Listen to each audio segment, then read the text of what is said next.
Good evening, ladies and gentlemen. We are about to commence the proceedings of the ceremonial inauguration of the 55th annual academic sessions of the Ceylon College of Physicians in collaboration with the Royal College of Physicians. I kindly request the audience to stand to receive the ceremonial procession.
The President of the Ceylon College of Physicians, Professor Arosa Disanayaka, will now proceed to the head table.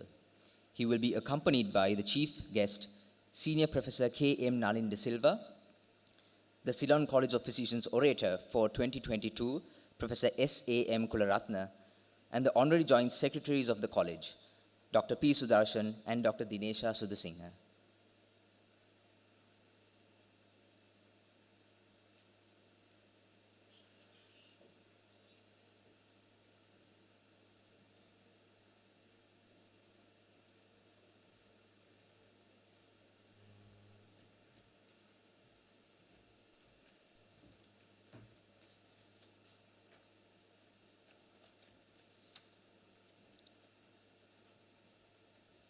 Ladies and gentlemen, please remain standing for the national anthem, which will be followed by the lighting of the traditional oil lamp.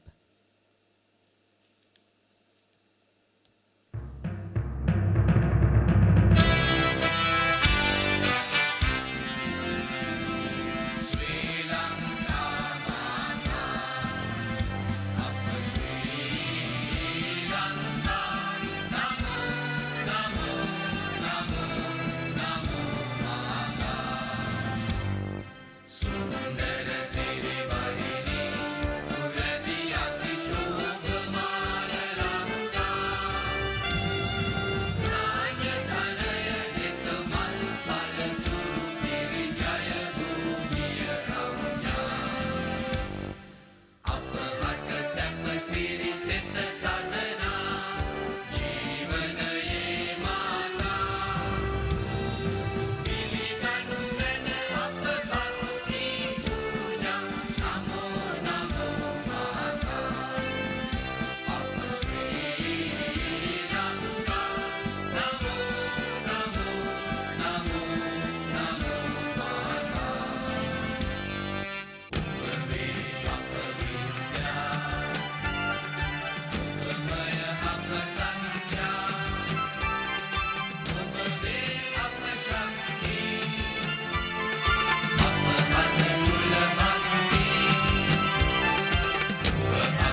keeping in line with the culture and tradition of Sri Lanka, to mark the commencement of this historic occasion, I cordially invite the following dignitaries to light the traditional oil lamp.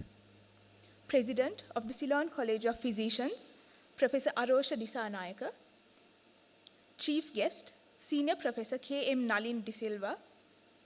Council representative to the Board of Trustees and the most senior past president, Dr. Lakshman Ranasinghe.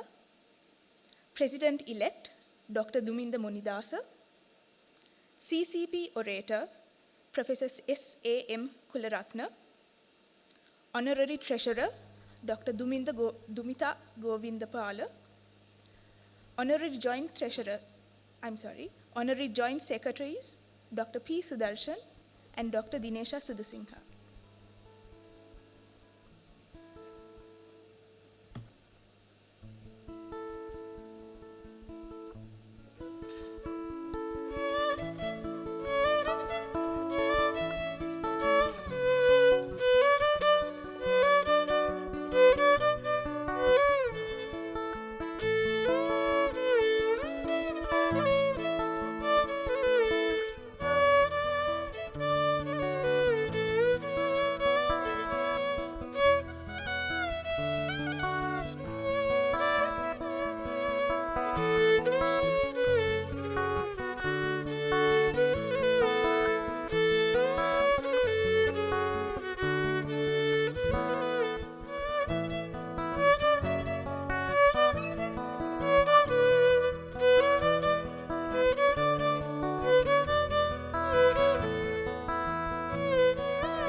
Thank you very much.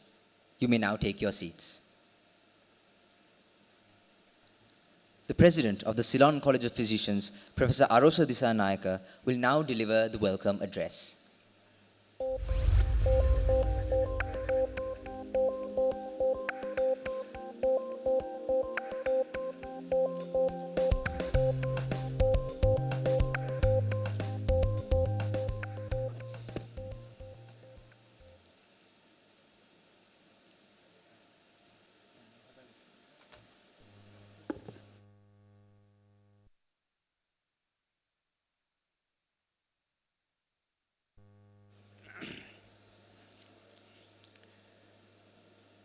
the chief guest of the evening, Professor Nalin De Silva, the guest of honor, Sir Andrew Goddard, who is joining us online, the CCP orator, Professor S.A.M. Kularatne, the Board of Trustees, the CCP Council, past presidents, fellows, members who are receiving fellowships this evening, members, award and prize winners, and distinguished guests in the audience. A very good evening to all of you, and the warmest welcome from us. This is a joyous occasion, but we begin with a note of sadness. The CCP was founded in 1967, 55 years back, by 12 members.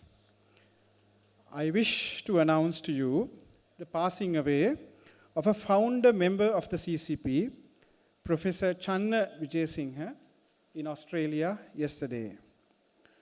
May we, at the very outset, observe a minute of silence in memory of this great person, knowing that his blessings are with us at this ceremony.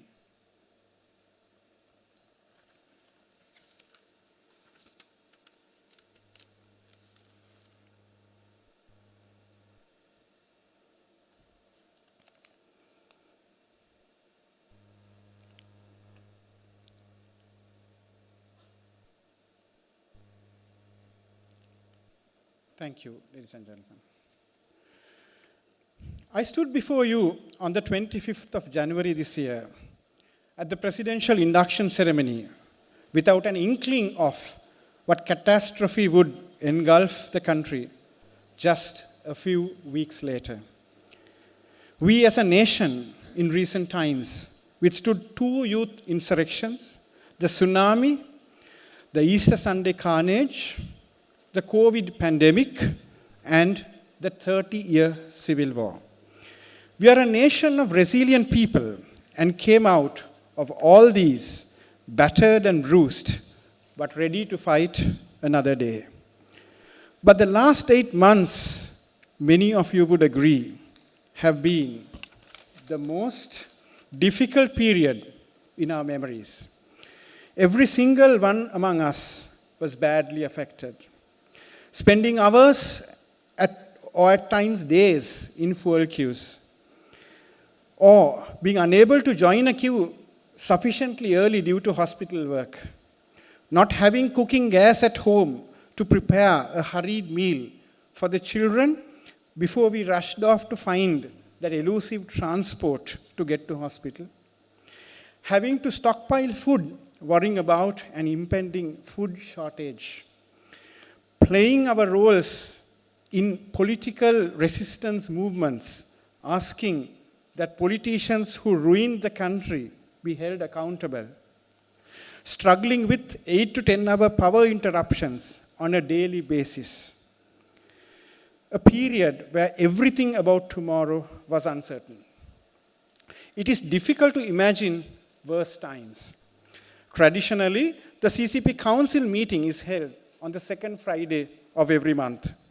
But it was changed to Thursday as Friday became the day all of us had to join fuel queues for health workers. With rising anger of people who resented preferential treatment for health workers, our lives were at risk in these queues. In these chaotic and dire circumstances, most organizations fell into disarray and fell apart. What of the CCP over the past 8 months? I'm certain many of you are familiar with the music of Billy Ocean, the Trinidad-born British rhythm and blues singer. He did the theme song for the film Jewel in the Nile and sang, "When the going gets tough, the tough get going." Well, he didn't say it like that. He said something like, "When the going gets tough, the tough get going." Yes. When the going got tough, the CCP got going. We started with the traditional CCP academic activities, which have earned many accolades for us over the years. For every month, the CCP has a specialty theme. We had 8 college lectures, 8 specialty updates with participation of experts from sister colleges. These provided excellent CPD opportunities, both for consultants and specialist trainees. Secondly, the Young Physicians Forum permitted specialist trainees to showcase their academic and presentation skills. We provided opportunities to 22 trainees at senior registrar level. The winner will receive the E.M. Vijayarama Prize this evening. Ladies and gentlemen, 17 years ago, I sat in the audience and walked up to the podium on an evening like this to receive the Vijayarama Prize. The memory of that moment still inspires me. I hope history will repeat and we will see the winners of today presiding over the CCP in the years to come. Thirdly, the training courses for the entry examination as well as the MD medicine examination were conducted. These included clinical short and long case training conducted in 12 centers covering all regions of the country. We have just completed the second cycle of the training, conducting it in 9 centers. In addition, in the midst of all these difficulties, the CCP set in motion a number of fresh initiatives. I shall briefly take you through them. Firstly, we added a novel item to the specialty updates, the quiz. The quiz, based on knowledge imparted in the specialty lectures, would be open to contestants for a few hours. And the winners were selected from those obtaining the highest marks within the shortest period of time. The winners were awarded prizes. We witnessed an unbridled enthusiasm to participate in this. Secondly, the Cutting Edge series had lectures delivered by overseas experts with international recognition. This created a platform for the speakers to share with us, the CCP, their thoughts about the latest developments in the management of medical conditions. We arranged 5 such lectures. Thirdly, the Peripheries to the Fore program provides a platform for physicians from hospitals in the distant provinces of Sri Lanka to showcase their excellent work in limited resource settings. The traditional learning model of academic organizations is centrifugal. We go from centrifugal. And then here we are shaking the model up and creating a centripetal form of learning where the center learns from the clinical lessons from the fine physicians involving serving rural masses. We had 8 such physicians delivering lectures to the CCP. Fourthly, the Pearls of Wisdom program travels in the opposite direction to the Cutting Edge and the Peripheries. We tap into the minds of our senior colleagues, often past presidents of the colleges, to learn from their enormous clinical and life experiences. We conducted 3 programs under this theme. Collegia Unitum Scientia is our 5th new initiative in Latin. In English, it means Colleges United in Science. This is the program where we reach beyond our traditional sister colleges and link with non-physician colleges. These help physicians to develop a more holistic approach to patient management. We conducted 4 such programs. 6th, Beyond Medicine is a program aimed at stimulating the right cerebral hemisphere of physicians. It takes physicians beyond the confines of medical academia, broaden horizons, give us happiness, and improves our lives. We had 3 such sessions ranging from Greek mythology to drama music to photojournalism. 7thly, the CCP Book Club is a reflection on the promotion of medical humanities. Members speak about a book which changed the way they practice or the way they see their life. At times, we invited celebrated authors for this. We conducted 6 such book club meetings. Bridging the gaps with non-medical professional organizations helped to share our expertise with these professionals. In addition to creating a close relationship with them, the one program we had planned with the Bar Association of Sri Lanka extended to 4 programs at the request of their membership. The success of this was such that the Judicial Services Commission invited the CCP to conduct the Healthy Mind and Body program for the newly recruited judges undergoing initial training to serve in the judiciary. The Sri Lanka College of Psychiatrists was our partner in this program. 9th, the CCP Communication Skills course conducted by a fellow of the college, Professor Raveen Hangwella, extending over 6 weeks, aims to bridge yet another gap in our quest for clinical excellence. 20 physicians are presently undergoing this training, including myself.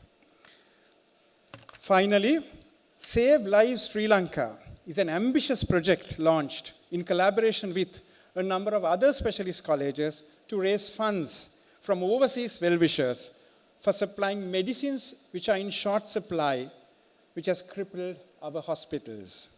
When the country ran out of soluble insulin, it was the CCP's donation of 15,000 vials of soluble insulin to the Ministry of Health, which saved lives.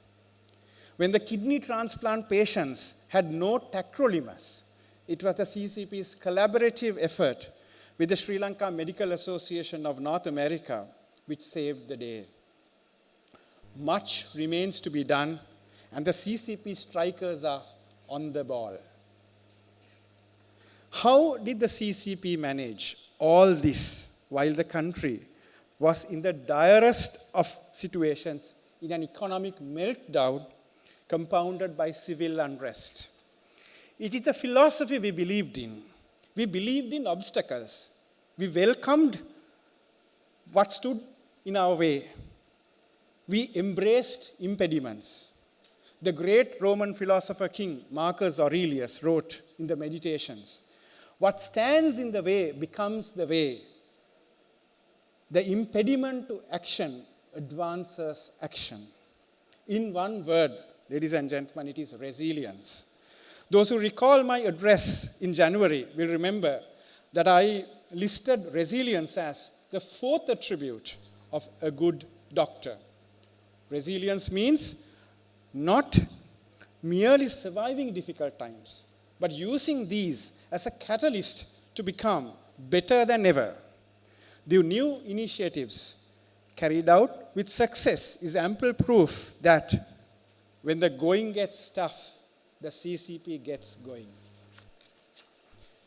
Turning to today's academic sessions itself, our chief guest for the evening, Professor Nalin De Silva, Professor of Chemistry, and the foremost expert on nanotechnology in Sri Lanka. Why nanotechnology? You will notice that futuristic medicine is a thread that runs through the entire academic program lined for tomorrow and day after. The future of medicine is very likely to be personalized medicine delivered through nanotechnology and gene therapy. Our guest of honor is Sir Andrew Goddard, the immediate past president of the RCP. He is a dear friend of the CCP. Sir Andrew left office as president 2 weeks back after an immensely successful tenure. We are holding these academic sessions in collaboration with the RCP.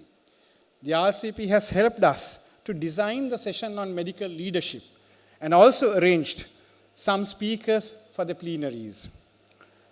The RCP has accredited this conference and attendees and provide 12 CPD points for the attendees and a further 8 CPD points for those participating in the medical leadership session. Over the last 2 days, we conducted 4 extremely successful, well-attended pre-Congress workshops titled How to Get Your Research Published, Supporting Underperforming Trainees, Experience Sharing Working Overseas, and Medical Leadership. We also conducted online presentation of research abstracts, both oral and posters. We had nearly 50 researchers presenting their work, and the best among them will receive prizes later this evening. The sessions will have 4 orations. The most prestigious CCP oration will be delivered later in the evening by Professor S.A.M. Kularatne, one of the finest medical researchers in the country.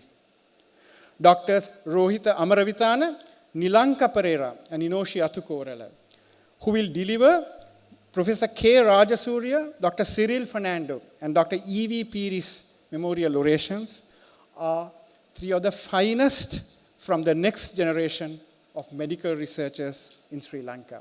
I congratulate them all. There will be 7 plenary lectures delivered by thought leaders in medicine. Dr. Sarah Clark, the newly inducted president of the RCP, will deliver the opening plenary. This will be one of the earliest, if not the very first, international engagement of Dr. Clark. The Vice President Global of the RCP, Dr. Mumtaz Patel, another very dear friend of the CCP, will deliver the second plenary. The President of the Royal College of Physicians and Surgeons, Glasgow, Mr. Mike McCurdy, a surgeon, and the immediate past President of the RCPSG, Professor Jackie Taylor, will deliver plenary lectures. The CCP has traditionally been collaborating with the RCP and the RCP Edinburgh. In this instance, our warm hand of friendship has been accepted by the RCPS Glasgow, and we are expanding the CCP's global presence. Professor Sir Michael Marmot, the social determinants of health expert, who authored the book The Health Gap, will deliver a plenary lecture.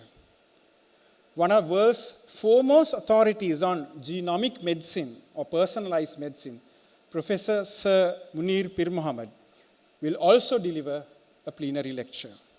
The 7th plenary will be from Professor Daniel Offrey, Professor of Clinical Medicine from the New York University and the editor of the prestigious medical humanities journal, the Bellevue Literary Review. The lecture will include a reading from her new book, When We Do Harm, A Doctor Confronts Medical Error. There will be 9 symposia covering the length and the breadth of clinical medicine. All will follow a similar format. The acute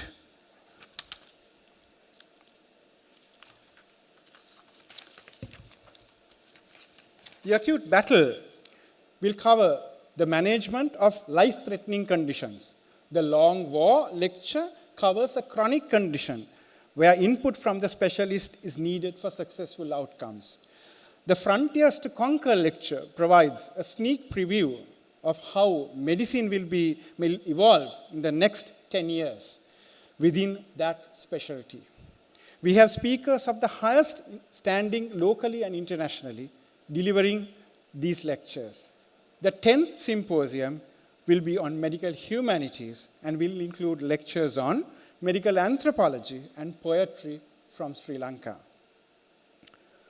Call the registrar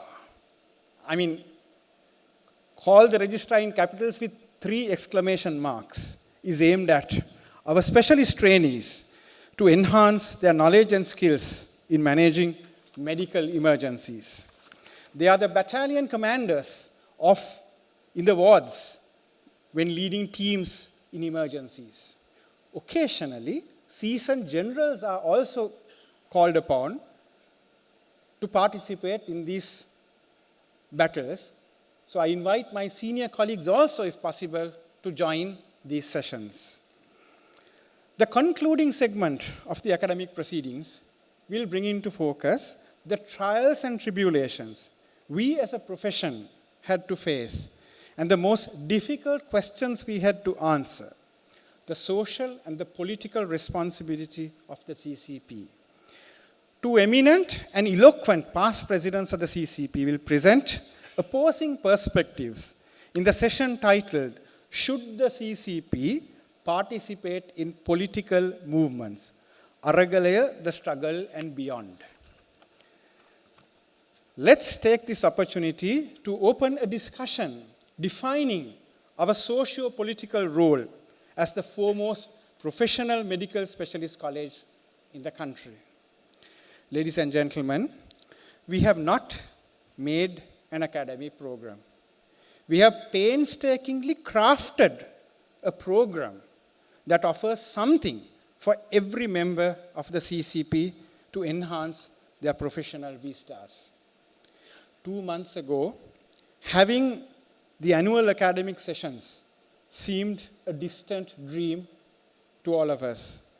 When most colleges postponed, the 35 fine physicians in the council, as well as the wider membership, stayed resilient without losing hope. One story I had heard helped me to keep all around me going. The story about an Eastern king who wore a ring on which was inscribed the phrase, "This too will pass." All bad periods, like good periods, eventually pass. We need equanimity, patience, resilience, and creativity, and must never lose hope.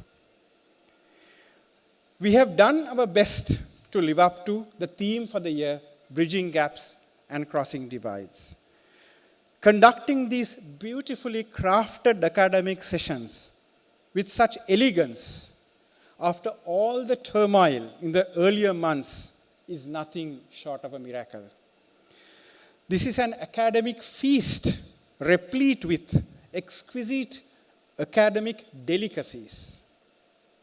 As the greatest of all professors, the headmaster of Hogwarts School of Wizardry and Witchcraft, standing at the head table in the enchanted Great Hall, would have said, "Let the feast begin." Thank you, ladies and gentlemen, for your patient hearing.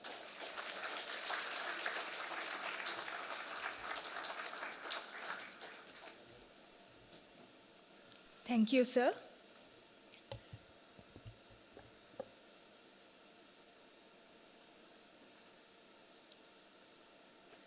Ladies and gentlemen, Professor Disanayaka, President of the Ceylon College of Physicians, will now introduce our guest of honor, Sir Andrew Goddard, to this esteemed audience.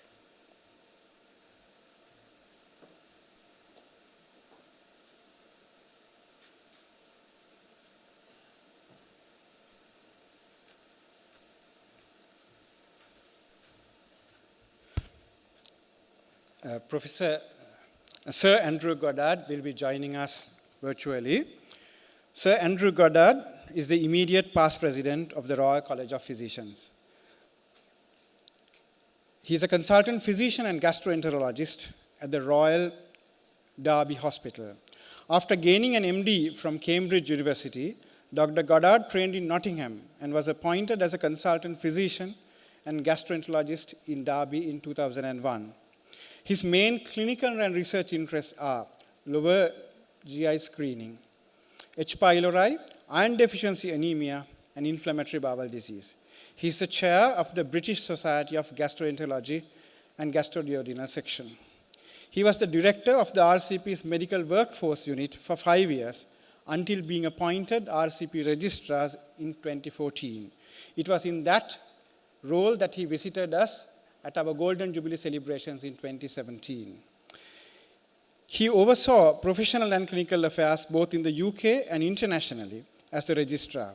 His main policy areas were workforce healthcare funding, the future of general medicine, the medical registrar, and keeping medicine brilliant. In 2018, he was elected the 121st RCP president, the youngest for 400 years, and the first from the East Midlands. His priorities as president were The 3 Ws, workforce, well-being, and worldwide. He continues in clinical practice, including being on call at weekends, as well as continuing in clinical research. Dr. Goddard is married with 2 children. It is my great honor and privilege to invite Sir Andrew Goddard, the immediate past president of the Royal College of Physicians, a very dear friend of the CCP, to deliver his address as the guest of honor this evening. Hello, President, members and fellows of the Ceylon College of Physicians. It's a great honour to be able to speak to you today at this, your academic conference. For those of you, which I suspect is many who don't know me, I'm Andrew Goddard. I am the immediate past president of the Royal College of Physicians. And I think the links between our 2 colleges have been strong and I will hope will continue to do so as we move forward. I want to spend just a little bit of time perhaps reflecting on what colleges of physicians do and what we mean to each other. And I hope that a lot of what I say will reflect and sound true to you. The last time I was with you as a college was back at your 50th birthday, your Golden Jubilee back in 2017. That was in Colombo and it was a great occasion and I was welcomed warmly and I enjoyed getting to know many of you, including your president. As you can see, we had much entertainment and you were wonderful hosts and even somebody presented a special dessert for me. We were celebrating 500 years when you were celebrating 50 years. So I have many fond memories of Colombo and of the college and I wish you all the very best and send my warmest greetings to you. I know that the past year has been very difficult for you as a country and you as a group of physicians. And I just wanted to say that we here in the UK are thinking of you. We hope that we can share your burden and anything we can do to lighten it, we will do. Times are tough and we will get through them. And perhaps what I'm about to say over the next 10 minutes or so will sort of reassure you of this. When one thinks about the Royal College of Physicians, many people, particularly some doctors in my own country, think of this. They think of history. This is King Henry VIII granting the charter to the Royal College of Surgeons, as it became to the barber surgeons. But this whole idea of a group of generally white men working together for their own good is how many people see the college. Of course, doctors these days are very different from doctors back in Henry VIII's time, and many people, particularly during the pandemic, have been so busy with clinical care that perhaps the rationale for colleges has not been there in their own minds. So I do spend, and I have spent much of my time as president, trying to explain what colleges do and why we are still relevant in the modern era. We asked our members what were the 3 words that most brought to mind, came to mind when thinking about the college. And this word cloud sort of shows you the commonest words that came out. As you can see, educates, professional, and support were what came out strongest. These are our own members. These are what they think colleges should do. But if you go back to Henry VIII's time, this is a painting from a Flemish market, which signifies a quack on the market pretending to remove the stone of madness from some poor afflicted individual. And I don't know if you can see just at the top left corner, there is a string of stones that he has removed from previous patients that he has so saved and cured. Of course, we know this is nonsense, but in many ways, the college was founded in order to protect patients and to protect the public from people who would perhaps practice medicine in a way that was not good for their health. And I think that's what we still do. We do that through education. We do that through setting standards, and some of that is exams, but we do that through training. And colleges are there to improve public health and improve patient care. And whenever things are tough and whenever I'm being challenged, I always try and remember that, because that's very, very important. And that's what you do as a College of Physicians, and is what we do as a College of Physicians. In many presentations in my time at the college, I put up a picture of the 4 horsemen of the apocalypse. As you can see, death, pestilence, war, and conquest. And I've always sort of referred to them in different ways, but generally conquest has been down to pandemics. And I was talking about pandemics before the COVID pandemic came along, but I was thinking about flu, and I was thinking about Zika, and I was thinking about other things. I never really had in mind something like COVID that would sweep across the globe and cause the devastation that it has. Hindsight is a wonderful thing, but perhaps I wish I'd thought about that more. But COVID came, and we are still living through COVID. I note that, as I say this, the President of the United States has just said that there is no longer a pandemic in the United States. I might beg to differ, but I think the pandemic has shown physicians in the best of lights, and has given us an opportunity that perhaps we didn't have before. Yes, it's been extraordinarily tough, and we have seen colleagues die. And indeed, 2 weeks ago, we unveiled a memorial at the college to those colleagues. But I think, medicine has come forward in leaps and bounds, and I think it's brought us much, much closer as a global community. And perhaps if I can give you some examples of that. I think firstly, it's made us all sit up and notice the differences between different parts of our society, between the poorest and the richest.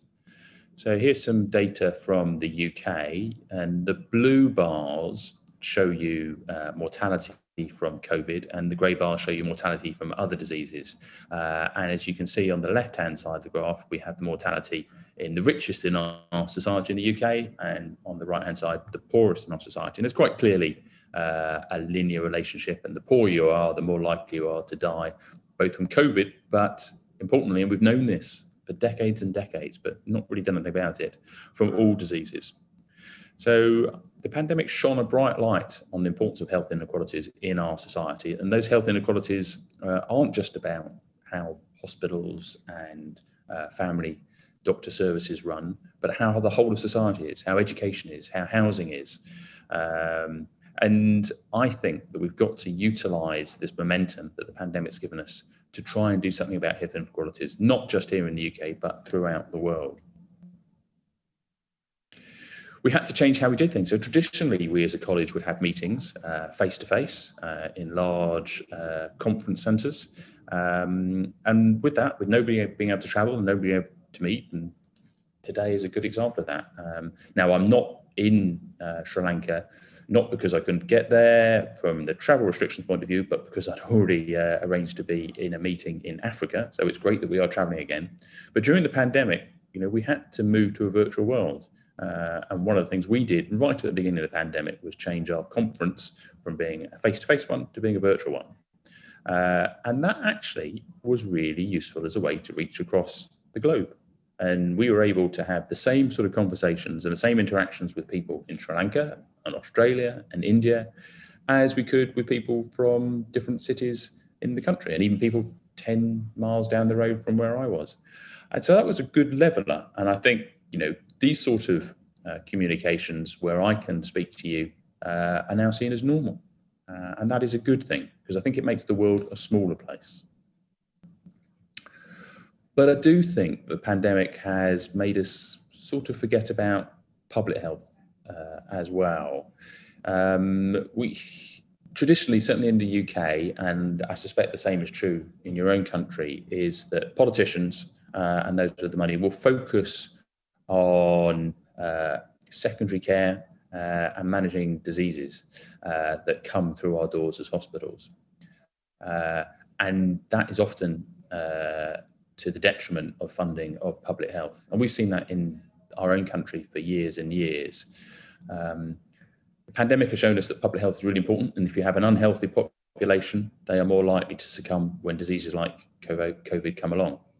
But we're going to have to do more and more of this. And one of the jobs of the colleges is to raise those issues.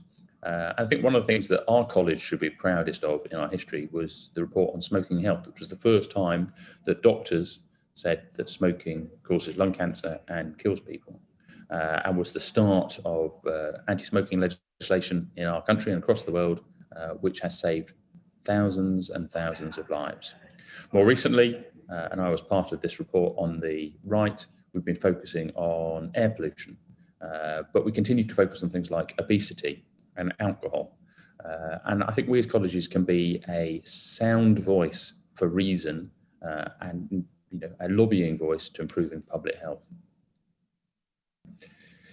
And the interaction between doctors and politicians is an important one. This is a famous picture in the UK. This is our Prime Minister at the time, which I hope we'd recognise, Boris Johnson, with the blonde hair on the left hand of the screen. And the person who seems to be jabbing his finger down on the desk is Sir Chris Whitty, who was our Chief Medical Advisor and is a fellow of my college and a friend. And it was up to doctors to try and pull back the politicians from not going into lockdown. We were in danger of not having lockdown. And we really had to impress on the politicians the importance of this for saving lives. Now, the politicians listened. They didn't listen as much as we perhaps would have liked to. But if we hadn't been there, I have no doubt that the death toll from COVID in our own country would have been absolutely massive. So never forget the important role that we as physicians can play in advising politicians and government. This is a picture taken from our conference back in 2019 in the pre-pandemic days. I hope we'll see more and more pictures like this, but I put this just to reinforce the global nature of colleges of physicians. So this is our conference. These are all members and fellows of the Royal College of Physicians, but they're all from different countries, all from different parts of the world. We are one physicianly family, and that is why it's so important that we continue to build those links and work on those links. Like any friendship or any family relationship, it needs effort. We need to put it in. But the more we talk to each other, the more we spend time with each other, the more we will find that we have shared interests and the more we will be able to achieve. And I firmly believe that. There are many challenges ahead. You in your own country and we in our own country have political challenges over the next year or so. But the impact of climate, which I know is part of the sort of political thinking that's been causing problems in Sri Lanka, can't be denied.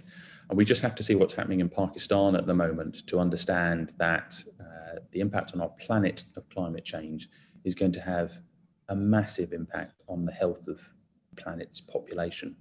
And we are going to see this in our daily lives as physicians. I don't think we as a planet can ignore this any longer, and I think we are going to have to work collectively to see what we can do. That is not easy when there is conflict, be it through Russia invading Ukraine, or be it in other parts of the world. It's difficult when there are large countries who continue to churn out carbon emissions, which we have little control over. But if we as physicians cannot make the point that climate change is bad for health and will kill people, then who can? And I think we're going to have to speak loudly about it. When I became president 4 years ago, I thought climate change was important, but now, 4 years later, I know it's important, and it's going to shape the lives of our children and our grandchildren if we don't do something about it. So perhaps I can draw to close on a positive note. Now, when I was registrar of the college before I became president, it was our 500th anniversary in the year that I became president. So for the year before, I cycled around the UK and other parts of the world with a charter that we had written to bring physicians closer together. We called that the RCP 500 Charter, and we presented it to the late, sadly, Queen, Her Majesty Elizabeth II. And it was a profession, in the other use of the word, of what it meant to be a physician. And perhaps if I can just share with you what we said in that, because I think this is what binds us together as physicians. This is what you at the Ceylon College of Physicians do. This is what we at the Royal College of Physicians do.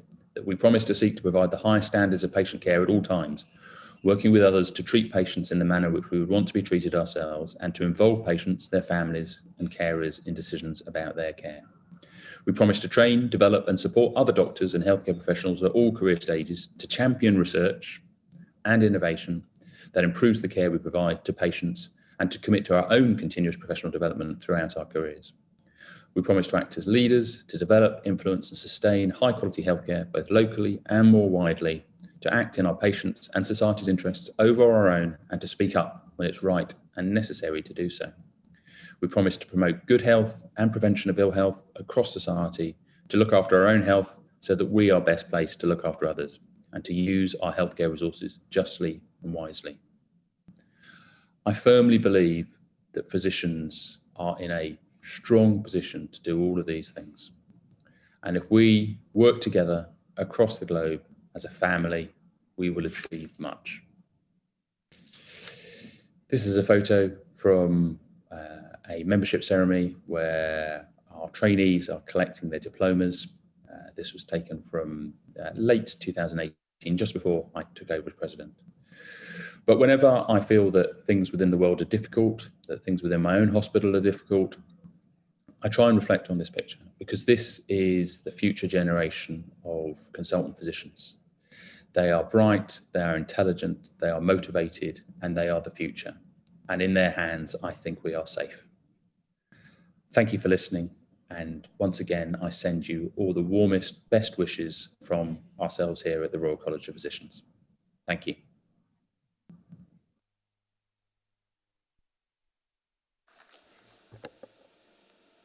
Thank you, sir.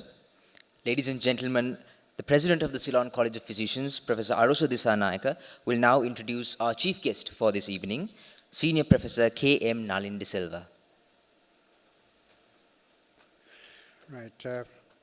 Professor Nalin De Silva is the Chair, Senior Professor of Chemistry at the University of Colombo. He obtained the BSc Chemistry First Class from the University of Colombo, Sri Lanka, and PhD from the University of Cambridge, UK.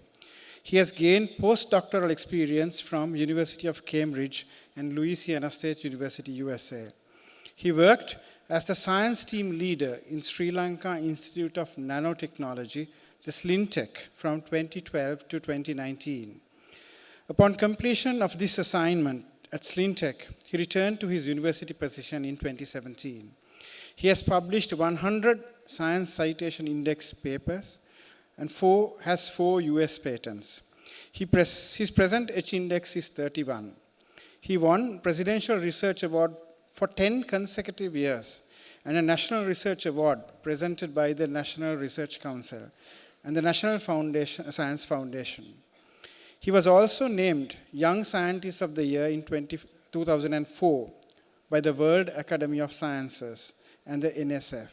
He received the Vice Chancellor's Award for Research Excellence in 2017 and 2020. He was a member of the National Nanotechnology Committee and chairman of the National Nanotechnology Research Panel at the NSF. He was also a member of the committee at NSF for drafting the National Nanotechnology Policy for Sri Lanka. He also served as the chairman of National Basic Sciences Research Committee and National Committee for Technology at the NSF. His main research focus areas are advanced material for healthcare, water purification, textiles and apparel, natural resources, and nanobiotechnology. His research team has brought approximately 70 million rupees external funding to the university and has established a state-of-the-art materials lab, Center for Advanced Materials and Devices, in 2018.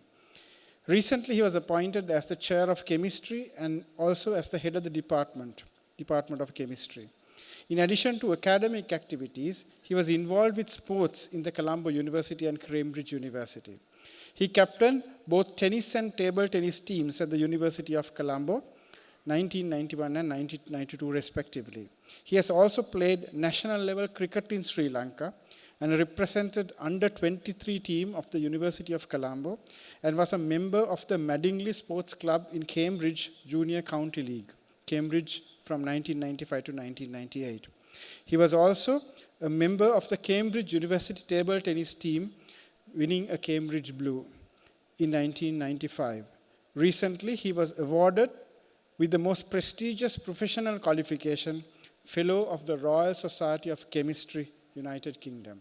It is my great honor this evening to invite Professor Nalin De Silva to address this gathering.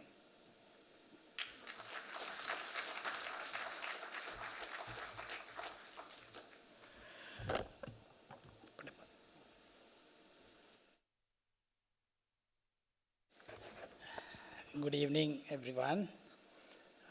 Thank you very much, Professor Arosha, for your lengthy introduction about me, and also members of the head table, and also members of the council, College of Physicians, and distinguished invitees, and ladies and gentlemen. Thank you very much, Arosha, for inviting me, first of all, for this great occasion, and also defining the theme also, how the technology will play in medicine and also other disciplines as well. And there was a lengthy bio you mentioned just now, and it's all history. What I want to emphasize here today is we have been trying to bring this country to a next level. I was talking to Duminda and also other members who met in the lobby, and Sri Lanka has been a developing country for the last 50 years. When we were in the school also, it was a developing country. And then my children also will learn Sri Lanka is a developing country. Now I don't think it's in the bankrupt nation. Sorry to say this. And what has gone wrong? I think I have 15 minutes. I will try to maximize the time and give you a message to think differently in the future while addressing the theme. So, in terms of nanotechnology is not a new concept to this world. It came around 2000, and also it was mentioned in 1959 by Richard Feynman, who was at Caltech. His famous talk, there is plenty of room at the bottom. And then he won the Nobel Prize for Physics in 1963, if I remember correctly. And the nanotechnology came into Sri Lanka officially around 2000, but before that also people worked on nanotechnology, like University of Peradeniya, some professors, they were very active in the technology. Then the Slintech was formed in 2008. We were ahead. Yes, we were ahead. We managed to convince the government and from professors from Cambridge and Surrey, we managed to set up the Nanotechnology Institute. And then Professor Arosha talked about the national policy on nanotechnology. This was drafted in 2012. Myself, Professor Ajit Dialvis, and Professor Ile Perum from Peradeniya. We have articulated very nicely how we can bring the country, because the country has no future without the technology. That is for sure. Without science and technology, we are nowhere is going to be in the next 10 to 20 years. So 2008, we drafted this and we gave a nice model how the science and technology, not only nanotechnology, how it should be run from the top, from the president level to the prime minister, to the cabinet, to the National Science Foundation or the National Research Council, down to universities and then the research institutes. Nice framework we did it. We were paid for drafting that one, that's all. It's still in the draft mode in the NSF website. It was not put into the cabinet, it was not put into the parliament, nothing happened. I'll tell you point blank, these are very important that we have to think about in the future. If you want to bring this country to the next level of technological era. Why I say this planet is undergoing a tremendous technological transformation. You know, our employment or our jobs are going to be insecure in the future. Now that I am addressing the elite class of people here today, the top doctors here. They enter the university with high Z scores, high intellectuals. I mean, we think now the careers are safe. It's going to be very difficult situation in the future with the advent of biotechnology, nanotechnology, especially artificial intelligence and robotics and Internet of Things, IoTs we call. These 5 technologies will shape up the planet in next 20 years, whether we like it or not. You know now, if you go to the web, now if you have some kind of symptoms, you can meet the web doctor, right? In the future, you will get the artificial intelligence in the picture. So in every profession, the top-notch people, you all are safe, right? Don't worry. You all are consultants. Right? So it will cascade down to the problem is the machines will take over us. The 40 years back, if you have seen that, if you go to a place where the buildings are constructed, thousands and thousands of people were there. Now the machines took over. Now if you look at the richest man in the world, the Elon Musk, some people think he's an alien. It looks to me also he's an alien because he thinks completely outside the box. Now if you look at the second richest man in the world, Jeff Bezos, who was a particle physicist at Princeton and then drop out and did computer engineering and now a billionaire. And he has stores completely automated, no one works there, completely artificial intelligence and robotics. So what has happened to jobs? This is the situation that we have to think about it seriously. We have been dependent on foreign technologies always. This will happen to medicine also in the future. I will tell you a few examples in terms of the technology. Unless we step up to do these things. Of course, we don't have control over these things. But we can influence, like the previous speaker pointed out how the Prime Minister was influenced by doctors.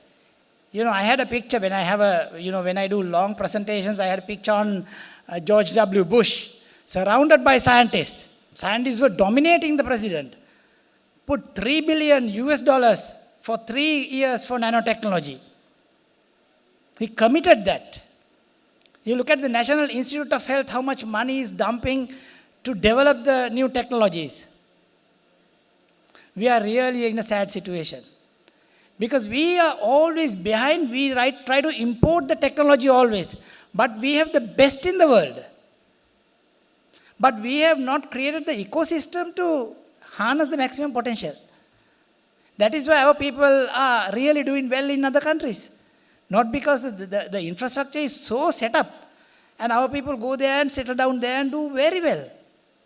Why not here? It's really sad situation that the cream of the country are just wasted. The youth of those scientists are wasted. I can boast myself, I have been in the Sri Lanka for 7 years, published a lot of papers, published a lot of patents. So what has impacted on the economy? Now the government is expecting the private sector to take the lead role. That is not going to happen anywhere in the world. If you look at the Singapore or the Korea, we used to call poor places Korea 40 years ago. At that time, our GDP per capita was better than the Korean GDP per capita. The Singapore GDP per capita was less than the Sri Lanka GDP per capita. That's why the Lee Kuan Yew came and said, I will make Singapore like Colombo. Those statements are really valid. So now what did the Singapore, the pathway and the Korean pathway? The government took over the initiative. And then they went on like the 20, 30 years. And then the private sector took over when the things are established. Because the private sector cannot put investment, because they are based on their return of investment, they look for a shorter gains. But that is why the government is there for a longer vision. But we always, 2007 when the Stentec was formed, we told repetitive ministers, shall we have a long-term goal, 25 years goal? Don't expect political advantages out of the science and technology. But no one listened. Every minister comes, he visits Stentec and take pictures with us and put it in his website. That's what happened now also. You know. So it's all is well, it looks like, you know, everyone is happy, the Prime Minister, President, all happy, now the new ministers are doing well, but the history repeats. That's a sad situation. But when it comes to the medical area, the nanotechnology is the creation of useful functional materials by manipulating of the matter at the atomic and the molecular level. So that means the nanotechnologies go into the atomic level and manipulate the properties. The properties are so different when you go to the nano level. The gold is gold color at the bulk level. All the ladies wear gold color. But if I give you nano gold, no one will wear it. Because nano gold gets in violet, indigo, blue, green, yellow, orange, red, same gold atom. That's the beauty of the nano world. So the physical properties, the optical properties, the magnetic properties, the electrical properties, and all other properties, the chemical, all properties changes the same matter when it goes to the nano level. That's the beauty of the technology. So we use those properties to bring new materials to be used in different areas.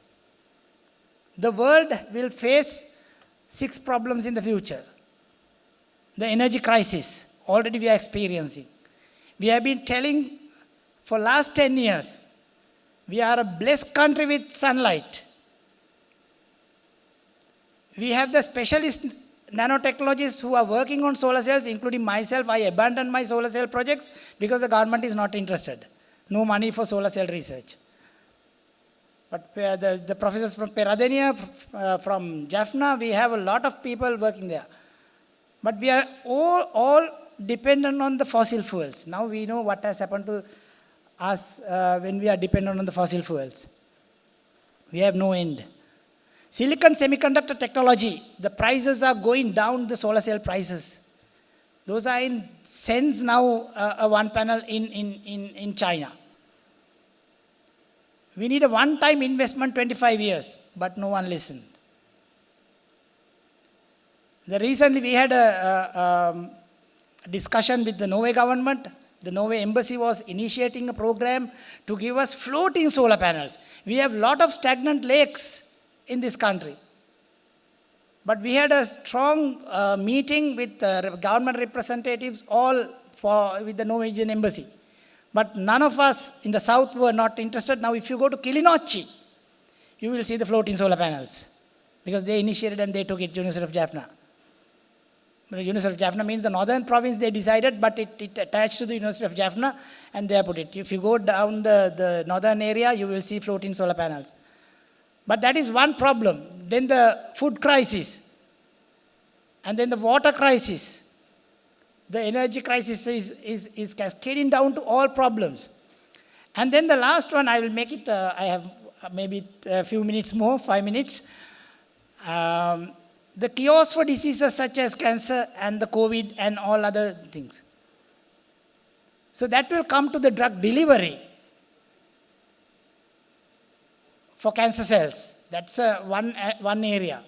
And if you look at the biomedical area, the nanotechnology beauty is, it's not the chemist, it's a chemist, physicist, engineer, and the doctor, all areas encompassed in this nanotechnology. That's the beauty of nanotechnology. It's a really interdisciplinary area.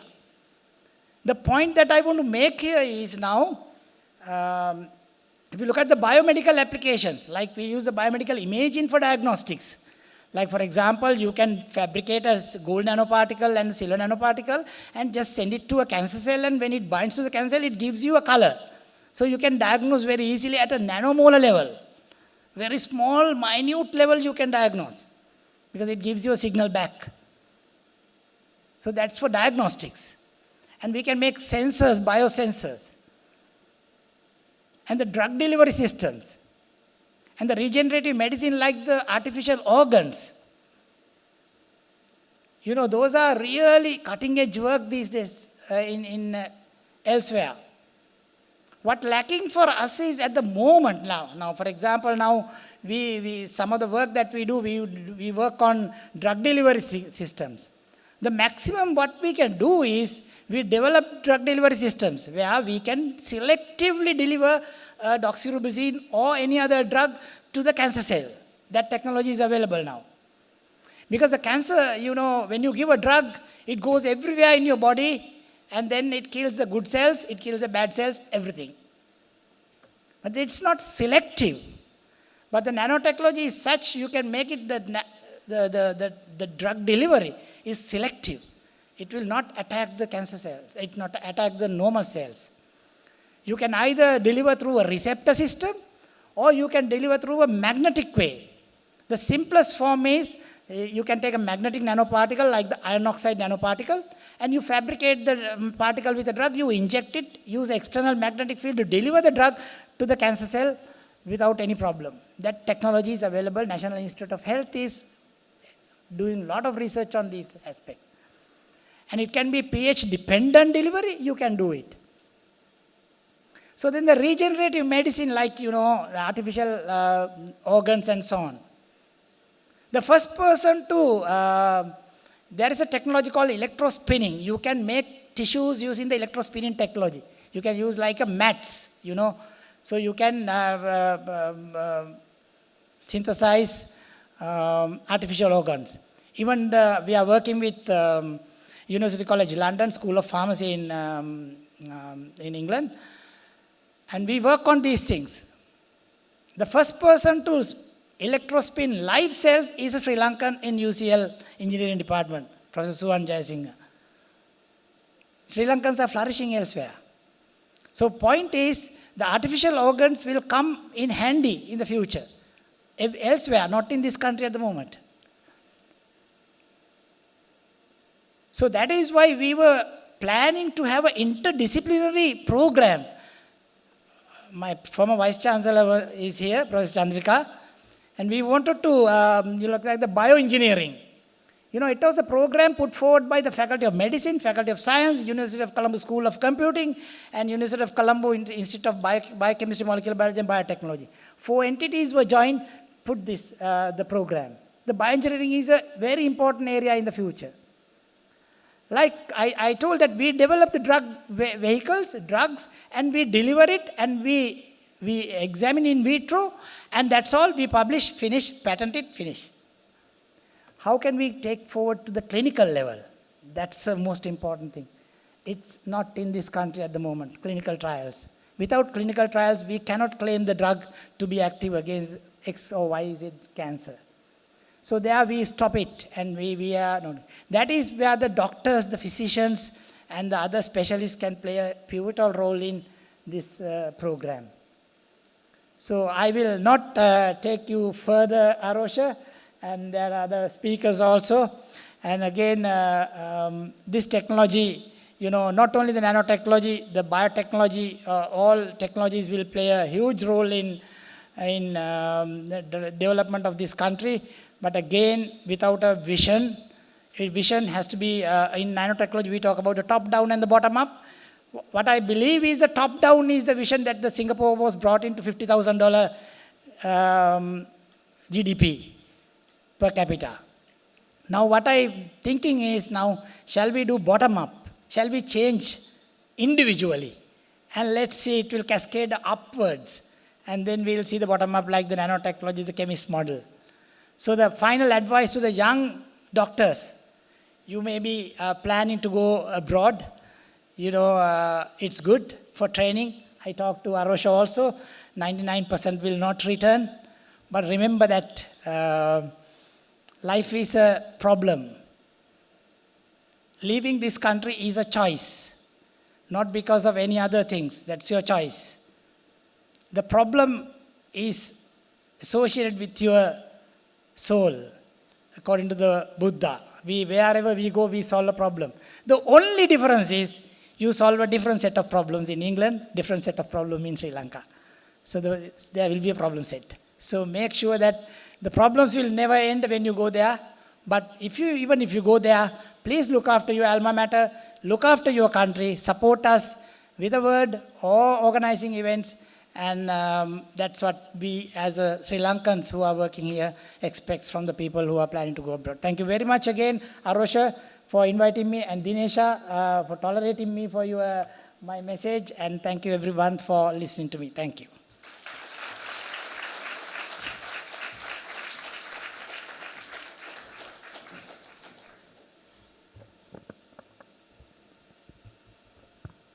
Thank you, sir. Ladies and gentlemen, the Fellowship of the Ceylon College of Physicians is a prestigious accolade awarded to members who have made an outstanding contribution to the medical profession and the community at large. It is a platform for their contributions to medicine to be recognized as professionals who are committed to driving positive change in the medical profession. Dr. Madhuwanti Hettiarachchi will read the citations, and on behalf of the Council of the Ceylon College of Physicians, the President, Professor Arosha Disanayaka, will award the fellowships.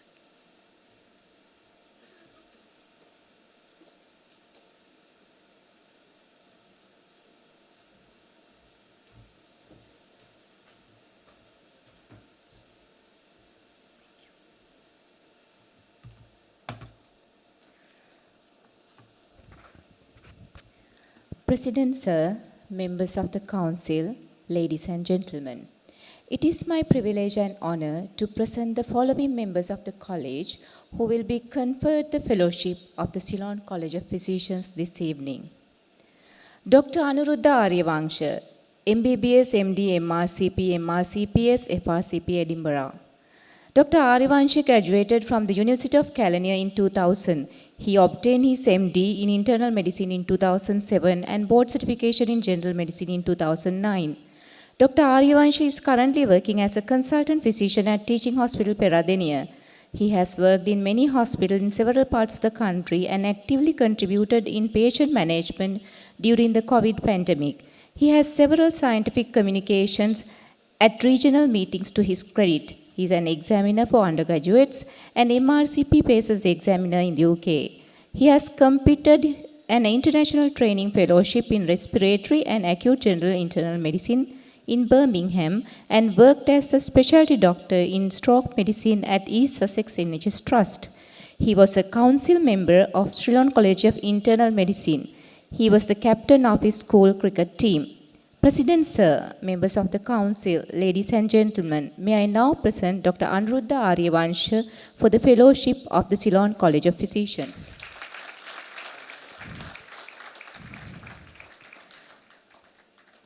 Dr. Shantha Palita Disanayaka, MBBS, MD. Dr. Disanayaka graduated from the University of Ruhuna in 2002.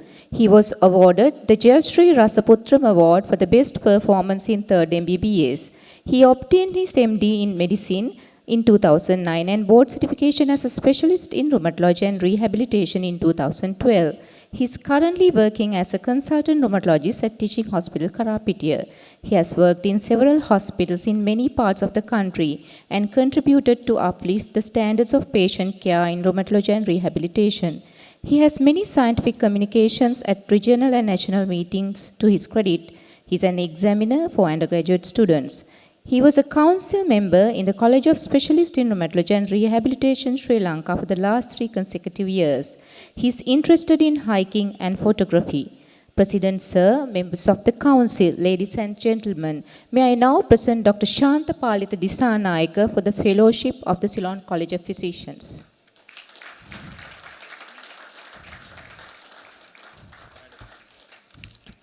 Dr. G. Ilang Kumar Baho, MBBS, MD, FRCP, Acute Medicine, MRCP, UK.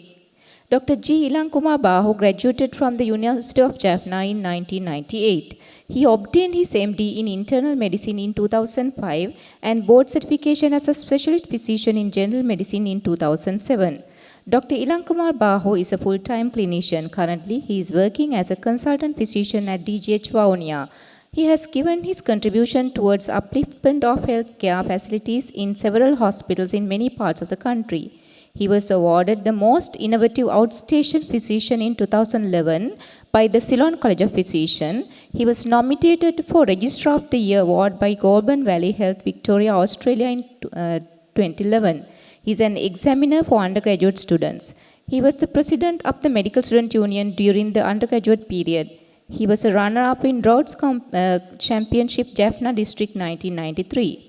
President Sir, members of the Council, ladies and gentlemen, may I now present Dr. G. Ilankumar Bahu for the Fellowship of the Ceylon College of Physicians.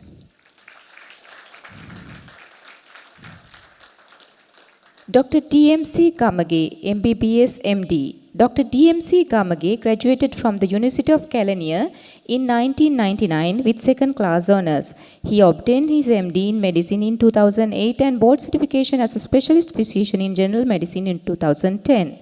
He is currently working as a consultant physician at Base Hospital, Diyathalawa. He has worked in several hospitals in many parts of the country and rendered his services to develop those hospitals. He has held several key positions in the professional colleges. He was a council member in Sri Lanka College of Internal Medicine in 2020 and 21 and President Uva Clinical Society in 2020. Currently, he is a member of the Ethical Review Committee in Uva Velasa University.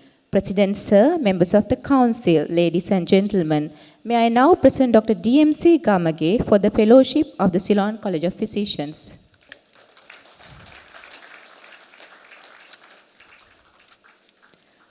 Dr. B. Ganeka Baho, MBBS MD MRCP. Dr. B. Ganeka Baho graduated from the University of Jaffna in 1985. He obtained his MD in 1992 and board certification as a specialist consultant physician in 1994. He is currently working as a consultant physician at Teaching Hospital, Batticaloa. He has worked in several hospitals in many parts of the country and rendered his services to develop those hospitals. He completed his foreign training in Monash University, Australia and Guy's Hospital, London.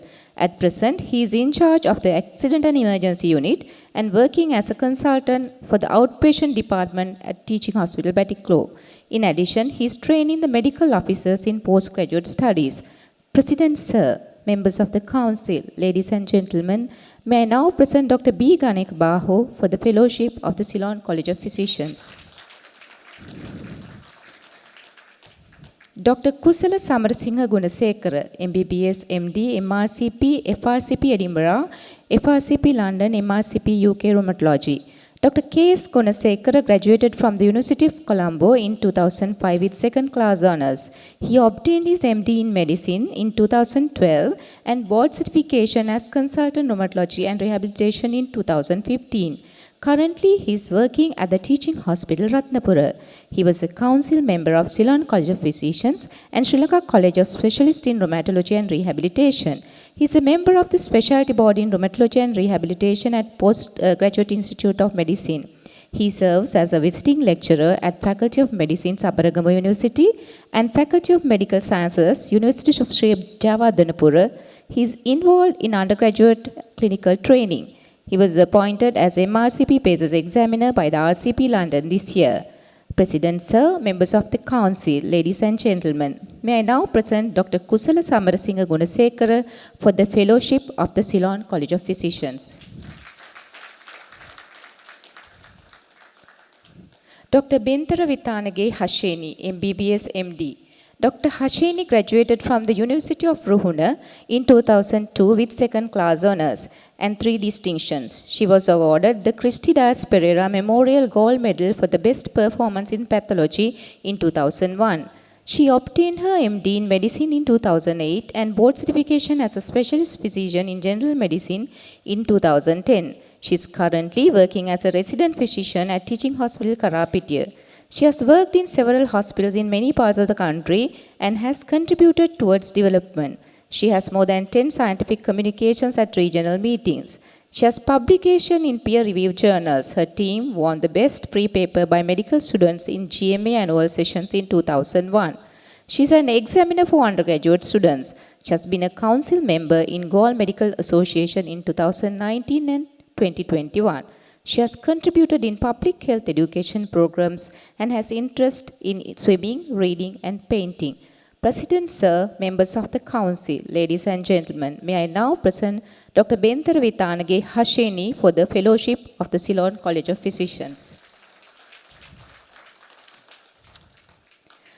Dr. Suchivani Alexandra Fernando Kurukula Surya, MBBS, MD. Dr. S.F. Kurukula Surya graduated from the University of Colombo in 1997 with second class honors. She obtained her MD in medicine in 2004 and board certification as a specialist physician in rheumatology and rehabilitation in 2007. Dr. Kurukula Surya is a full-time clinician, trainer, and a researcher. Currently, she is working as a senior lecturer in pharmacology at the Faculty of Medicine, Ragama. Her main research interests are inflammatory arthritis and osteoarthritis. She is an examiner for undergraduate and postgraduate students. She has held several key positions in the professional colleges. She is a former co-editor of CRRSL. Currently, she is the treasurer of the SLAPT and a member of the Board of Study in Rheumatology at the PGIM. President, Sir, member of the Council, ladies and gentlemen, may I now present Dr. Suchivani Alexandra Fernando Kurukula Surya for the Fellowship of the Ceylon College of Physicians. Dr. Indika Udayakumara Mudalige, MBBS, MD Psychiatry. Dr. Mudalige graduated from the Faculty of Medicine, University of Colombo in 1998. He obtained his MD in Psychiatry in 2008 and board certification as a specialist psychiatrist in 2010. He is currently working as the head of the Department of Psychiatry, Faculty of Medicine, General Surgeon, Kottalavala Defence University. His main research interests are dementia, alcohol, substance-related psychiatric disorders, mood disorders, and OCD. He has more than 20 scientific communications to his credit. He has won the Best Free Paper Award at the Second International Conference on Gerontology and Geriatrics Medicine in 2020. He is an examiner for undergraduate and postgraduate students.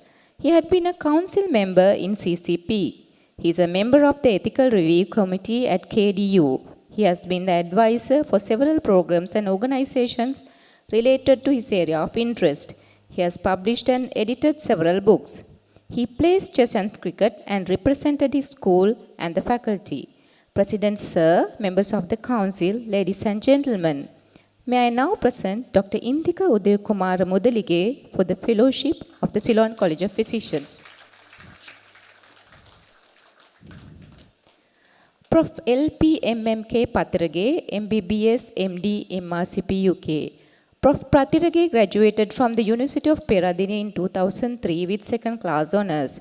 She obtained her MD in medicine in 2009 and board certification as a specialist physician in general medicine in 2011. Prof. Patirage is currently working as a professor in medicine at the Department of Medicine, University of Peradeniya, and an honorary consultant physician. Her main research interests are stroke medicine and tropical diseases. She has more than 60 scientific communications to her credit. She has published more than 50 research articles, case reports in indexed and peer-reviewed journals. She has won several awards for her abstract presentations, including Sir Nicholas article and E.M. Vicharama Prize by SLMA, Presidential Awards, and NRC Merit Awards. She is an examiner for undergraduate and postgraduate students. She was the Secretary of Sri Lanka College of Internal Medicine, Secretary and Treasurer of Peradeniya Medical School Alumni Association. She is a council member of SLSIM and co-editor of Hypertension Research Center.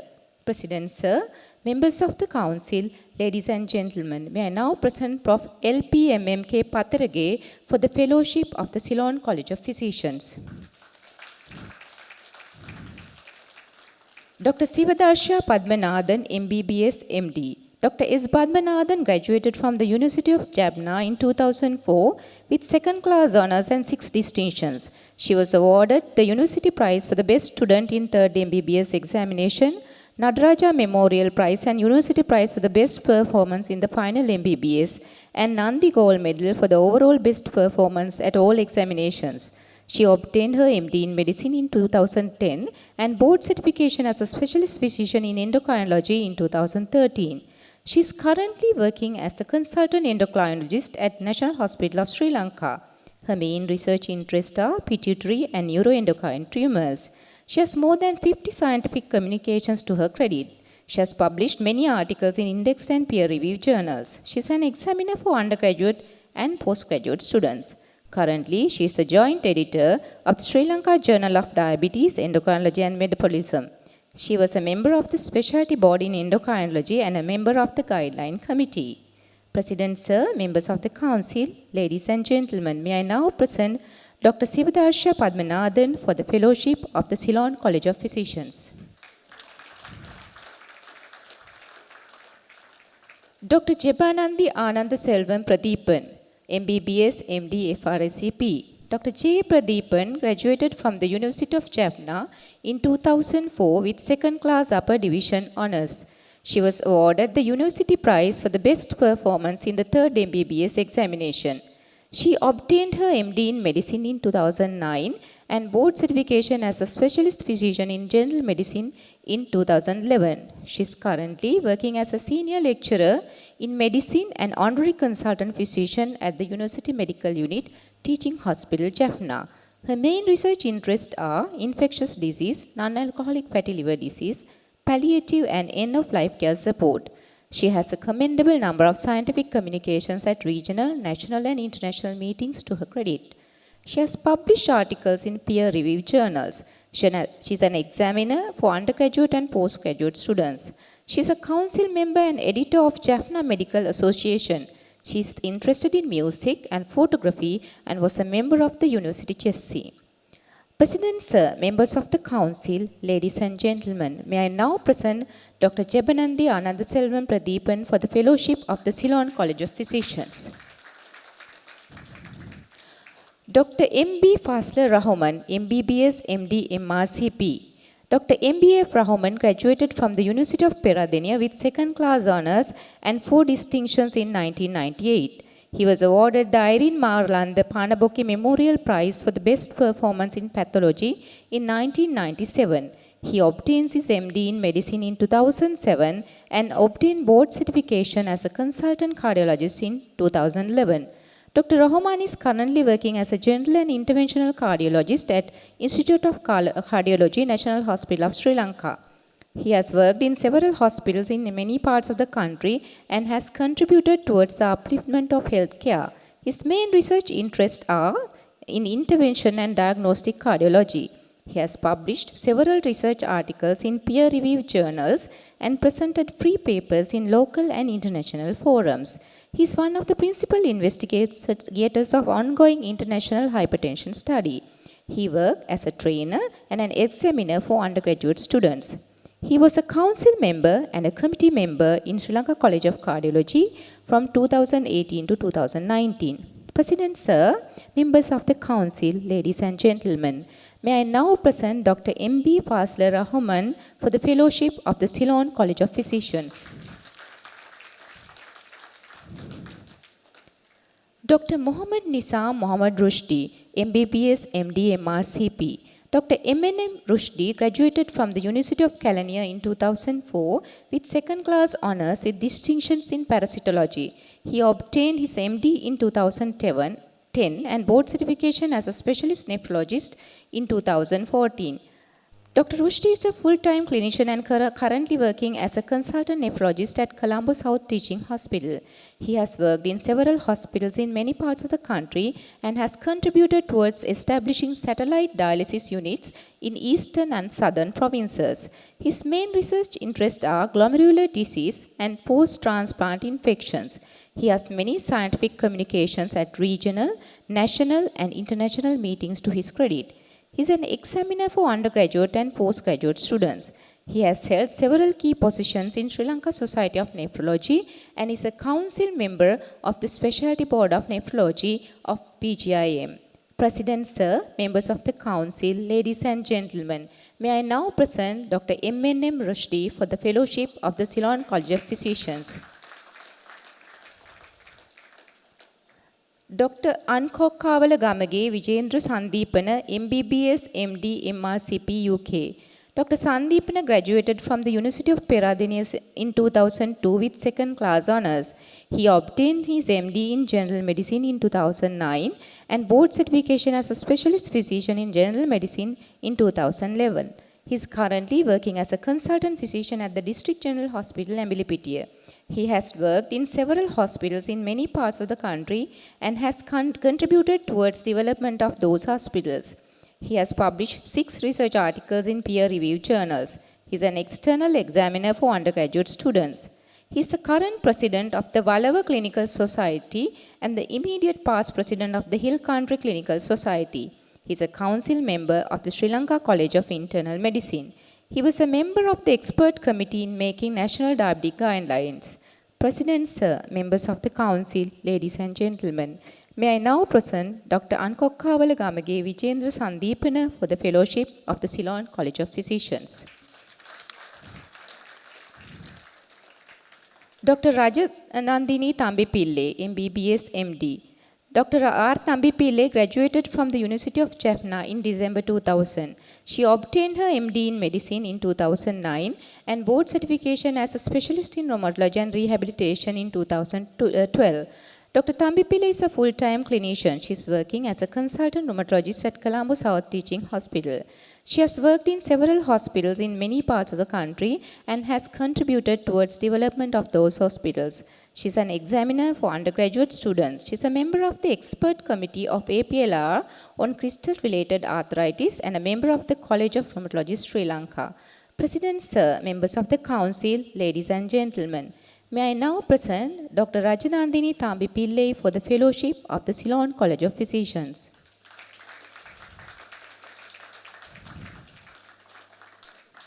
President, sir, members of the council, ladies and gentlemen, it's my privilege and honor to present the following members of the college who will be conferred the fellowship of the Ceylon College of Physicians this evening virtually. Prof. Madhunil Anuk Kiriyalla, MBBS, MD, MRCP, FRCP, AGF. Prof. Madhunil Anuk Kiriyalla graduated from the University of Colombo in 2001 with first-class honors with distinctions. He was awarded the Sir Andrew Caldecott Gold Medal for final MBBS in 2001. He obtained MD in Medicine in 2007 and was awarded the Stokes Gold Medal for best results. He obtained his board certification as a specialist in gastroenterology in 2010. Prof. Niriyalla is currently working as a professor in gastrology at Faculty of Medicine, University of Kelaniya. His main research interests are in inflammatory bowel disease, NAFLD and cirrhosis. He has more than 100 scientific communications to his credit. He has delivered 2 orations and published more than 70 research articles in indexed peer-reviewed journals. He won the best free paper at annual academic sessions SLMA, CCP and SIMCON 2020. He is an examiner for undergraduate and postgraduate students. Currently, he is a council member of the Sri Lanka Society of Gastroenterology and a member of the editorial board of BMC Gastroenterology. He was a member of the expert committee on NAFLD, IBD and liver transplantation for the Ministry of Health. President, sir, members of the council, ladies and gentlemen, may I now present Prof. Madhunil Anuk Niriyalla for the fellowship of the Ceylon College of Physicians.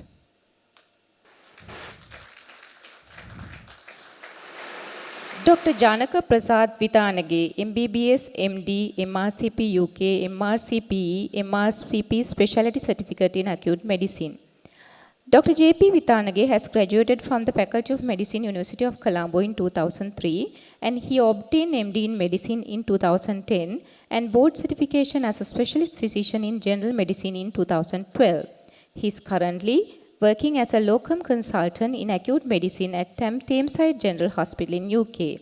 He is a life member of the Ceylon College of Physicians since 2010. He published the first reported case of distal renal tubular acidosis in Sri Lanka and Southeast Asian ovelocytosis in the Ceylon Medical Journal in 2009. He is a clinical lead for the Trust's DNA CPR policy and undertakes teaching and training on this topic. He works as the Deputy Chief Clinical Information Officer with the Trust Information Technology team. He has helped to develop bespoke software. President, sir, members of the council, ladies and gentlemen, may I now present Dr. Janaka Prasad Vidanage for the fellowship of the Ceylon College of Physicians.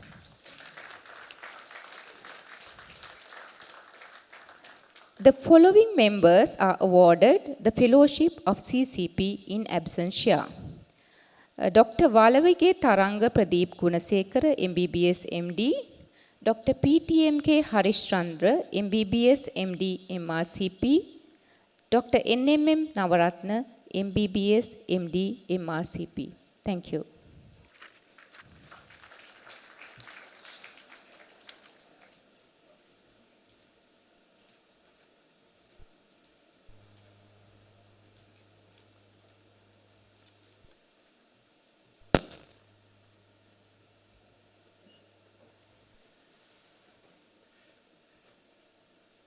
The President, trustees, past presidents, council members, fellows, and members of Ceylon College of Physicians, ladies and gentlemen, it's my pleasure to present the winners of Ceylon College of Physicians Awards for the year 2021-22. I kindly invite the President, Professor Arosa Disanayaka, to present the awards to the winners. CCP Academic Awards. Dr. Soma De Silva Award for the best performance in the MD Medicine selection examination. Exam held in October 2021. Dr. H.K.C.A. Kanganamge.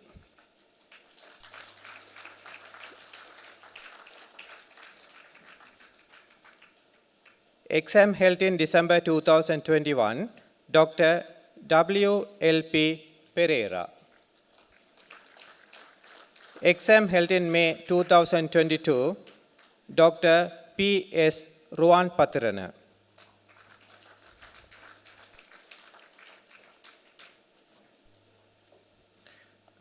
Dr. Nanda Amarasegara Award for the candidate who obtains the highest overall mark at the first attempt in the MD Medicine examination. Exam held in November 2021. Dr. M. V. D. S. N. Gunasegara. Exam held in March 2022. Dr. S. W. Jnanathayalan.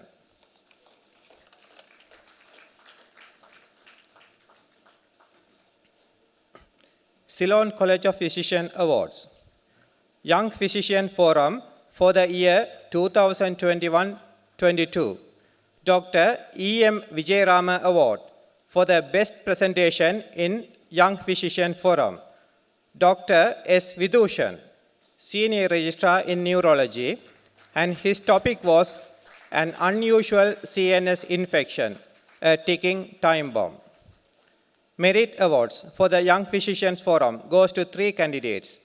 Dr. A.N. Nishat, Senior Registrar in Gastroenterology. Dr. M. Ranasinghe, Senior Registrar in Nephrology.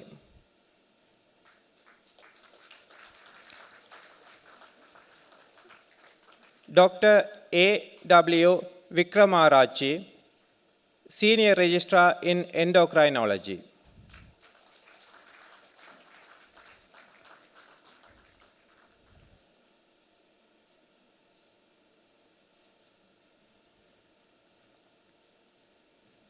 Best Publication by a Physician 2021.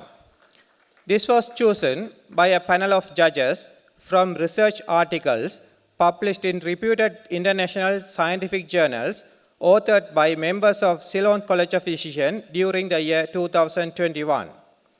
This year's award is presented to the article titled Validation of the World Health Organization, International Society of Hypertension, Cardiovascular Risk Prediction in Sri Lankans based on findings from a prospective cohort study by Methananda K.C.D., Tulani U.B., Varnakulasuriya D.T.D., Piris T.S.G., Kasturiratna K.T.A.A., Ranavaka U.K. et al., which was published in PLOS One journal in 2021 June. I invite Prof. K.C.D. Methananda to accept the award. Award for the Most Innovative Outstation Physician 2022.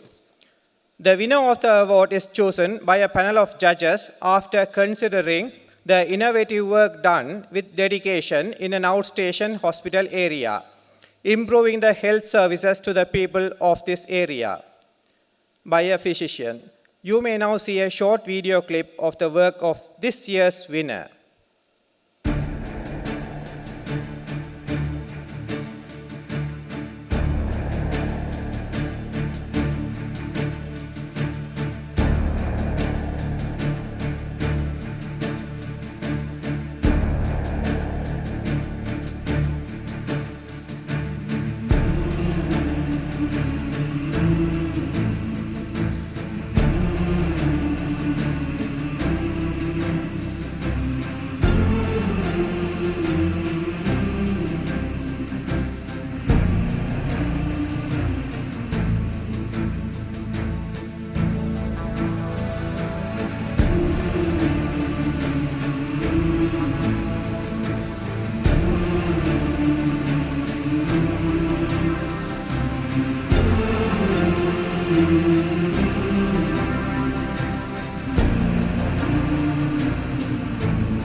This year's winner is Dr. W.A.A.G.N. Nishanti, Consultant Nephrologist, DGH Vavuniya.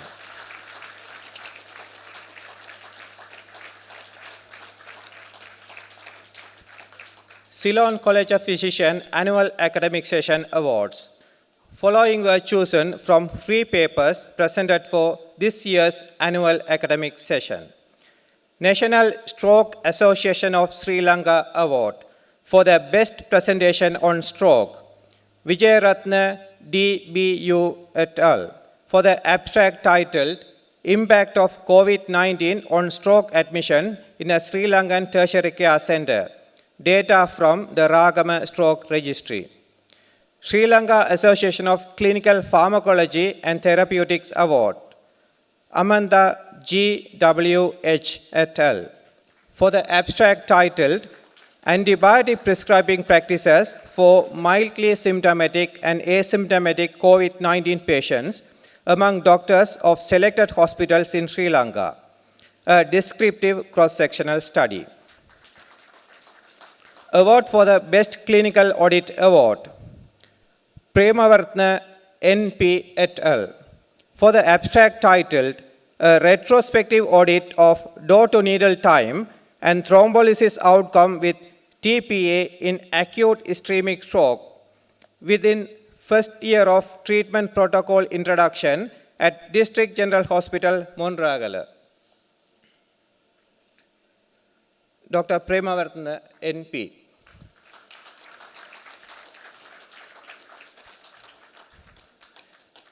Best Outstation Research Award, Ratnamali B.G.A. et al. For the abstract title, Awareness, Experience and Impact of Genitourinary Symptoms of Menopause among a cohort of premenstrual women in Sri Lanka. Deshamanya Dr. J.B. Piris Award for the Best Presentation in Neurology. For the abstract titled Impact of COVID-19 on Stroke Admission in Sri Lankan Tertiary Care Centre, data from Ragama Stroke Registry, Vijayaratna D.B.U.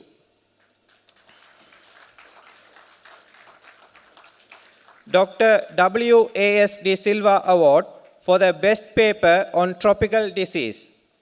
For the abstract title, Evidence of Bacterial Biofilms in Ulcerated Cutaneous Leishmaniasis Wound, Jayasena K.T.D. et al. Dr. Henry Rajaratnam Award for the Best Free Paper in Endocrinology, Diabetes and Metabolism. For the abstract title, Relationship between Physical Activity an apolipoprotein in healthy individual and in those with metabolic disease. Gunasinghe D.N. et al.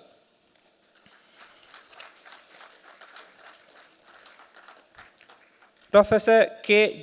Rajasurya Award for the best poster presentation for the abstract title Antibiotic Prescribing Practices for Mildly Symptomatic and Asymptomatic COVID-19 Patients among Doctors of Selected Hospitals in Sri Lanka, a descriptive cross-sectional study. Amanda G.W.H. E.M. Vijayarama Award for the best oral presentation for the abstract title Pre-Hospital Delays in ACS Care During Economic Crisis Among Patients Admitted to a Tertiary Care Hospital in Sri Lanka. Solangarachi SATM et al.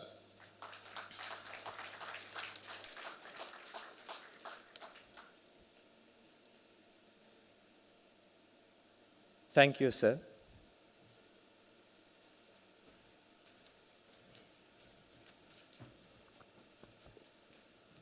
Thank you, Professor Disanayake, Dr. Sudarshan, and Dr. Hettiarachchi.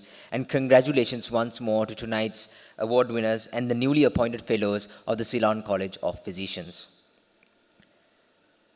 Ladies and gentlemen, we have now reached the highlight of tonight's proceedings, the prestigious and coveted Ceylon College of Physicians Oration 2022. Professor Disanayake, President of the Ceylon College of Physicians, will now read the citation of the orator, Professor S.A.M. Kularatne.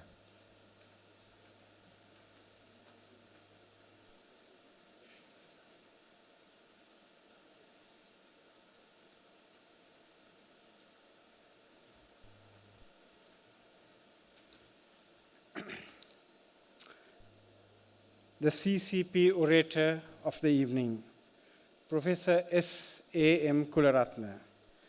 Professor S.A.M. Kularatne is the Chair of Medicine and Senior Professor in the Faculty of Medicine, University of Peradeniya. He has over 180 publications and is the recipient of CVCD Excellence Award in 2010 in medical, dental, and allied health fields. He has authored 3 books and wrote a chapter on venomous snakes, spiders, and scorpions in the prestigious Handbook of Clinical Neurology in 2014 and contributed a monograph on dengue to BMJ Best Practice and Point of Care website. Currently, he is the director of the Center for Research in Tropical Medicine, University of Peradeniya, and the co-editor of a textbook of tropical medicine, and the chairperson of the Snakebite Committee of the Sri Lanka Medical Association. In 2020 and 21, he was included in the first 2% of world's researchers' rankings of Stanford University. Ladies and gentlemen, it is my great honor and privilege to award the CCP Oration Medal to Professor S.A.M. Kularatne and invite him to deliver this evening's CCP oration.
First slide.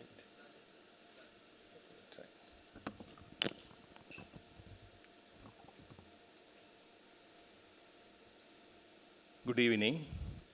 Professor Arusa Disanayaka, President, Ceylon College of Physicians. Thank you very much for your kind words of introduction.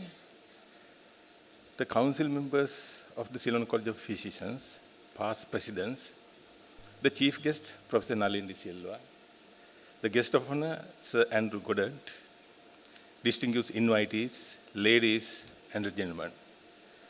At the very outset, I would like to thank the President and the Council of CCP for bestowing this singular honor of delivering the prestigious CCP oration this evening. Please permit me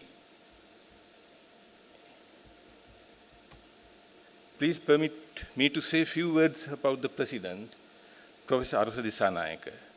I have a distinct memory of meeting Professor Arusa Disanayaka at an MD examination as a co-examiner many years ago. Since then, I used to admire Arusa's multifaceted career and also his humane personality. Today I am privileged to deliver this oration during his presidency of CCP. Glimpse of fever, bite, stings from bed to the bench. Journey through decades.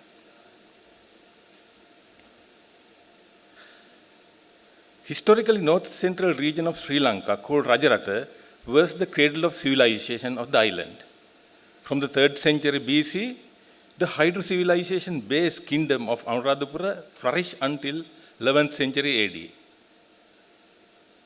Next, we saw the devastation of Rajarata after repeated foreign invasions and the collapse of civilization and the beginning of a dark era. Historian postulates malaria contributed to the depopulation of the region. The British colonial government did not have a permanent administrative office in Anuradhapura due to malaria during its early period, and the administration was done from Jaffna. The commencement of archaeological work in the region in 1868 and the effort of the first Commission of Archaeology, HCP Bell, unearthed the lost civilization over 5 centuries. Restored ancient Mihintale Hospital provide ample evidence of an advanced ancient health system.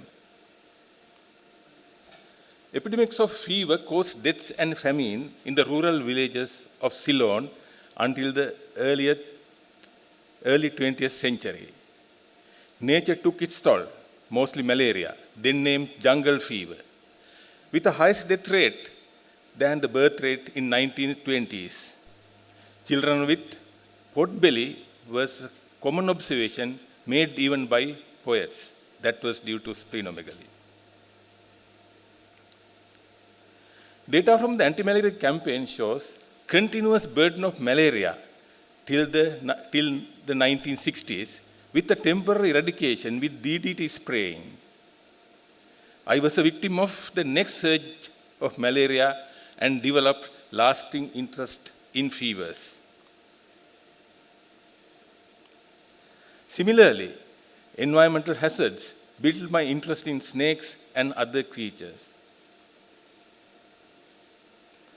During my 5-year stint in Anuradhapura from 1994, malaria was rampant in the region, mostly very complicated falciparum infection. Virtually, I saw about 18 types of complications of falciparum malaria, such as cerebral malaria and blackwater fever, to mention few. I published additional complications of falciparum malaria in a paper and documented the burden of this disease in the year 1998 as shown. For the first time, I detected quinine-resistant severe falciparum infection with multi-organ failure, where I had to use artemisinin for the first time in Sri Lanka to save the patient. However, as you are aware that in 2012, Sri Lanka reported zero indigenous malaria and received WHO certification of malaria-free status in 2016. Japanese encephalitis was endemic in Anuradhapura, and its outbreak in 1994 led to more than 60 admissions and 20 deaths. An outbreak of viral hepatitis among military personnel accounted for more than 5,000 admissions in 1998.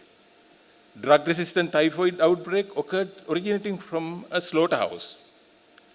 An outbreak of cholera in Dambulla brought patients to Anuradhapura with pouring rice water diarrhea managed on cholera bed. You see the cholera bed with the hole in the middle and the bucket underneath. Chronic kidney disease was full thing in 1994, causing more than 100 deaths alone in 1995. Yellow alien poisoning, seed poisoning was very common. In 1995, a team from Oxford, UK, and the Faculty of Medicine, Colombo, came to do clinical trial on antivenom against local Russell's viper, envenoming. That's called Polangatab, developed in Liverpool. I was the research site collaborator, and the results were published. Anuradhapura was a treasure of research material and the hub of research during that era. Some of those data were published as conference abstracts and journal publications, but vast pool of data remain unpublished. In my first appointment as a physician to Base Hospital Navalapitiya in 1991, I came across patients with fever, rash, suggestive of rickettsiosis for the first time as a clinician. Some patients had necrosis, mimicking burns.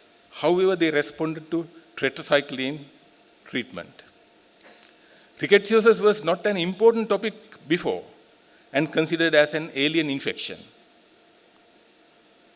Later, thorough literature research found some publications on scrub typhus during World War II in southern Ceylon. This literature review was published in the Asian Parasitology volume with my teacher and co-author, Professor Sarath Edirsinghe.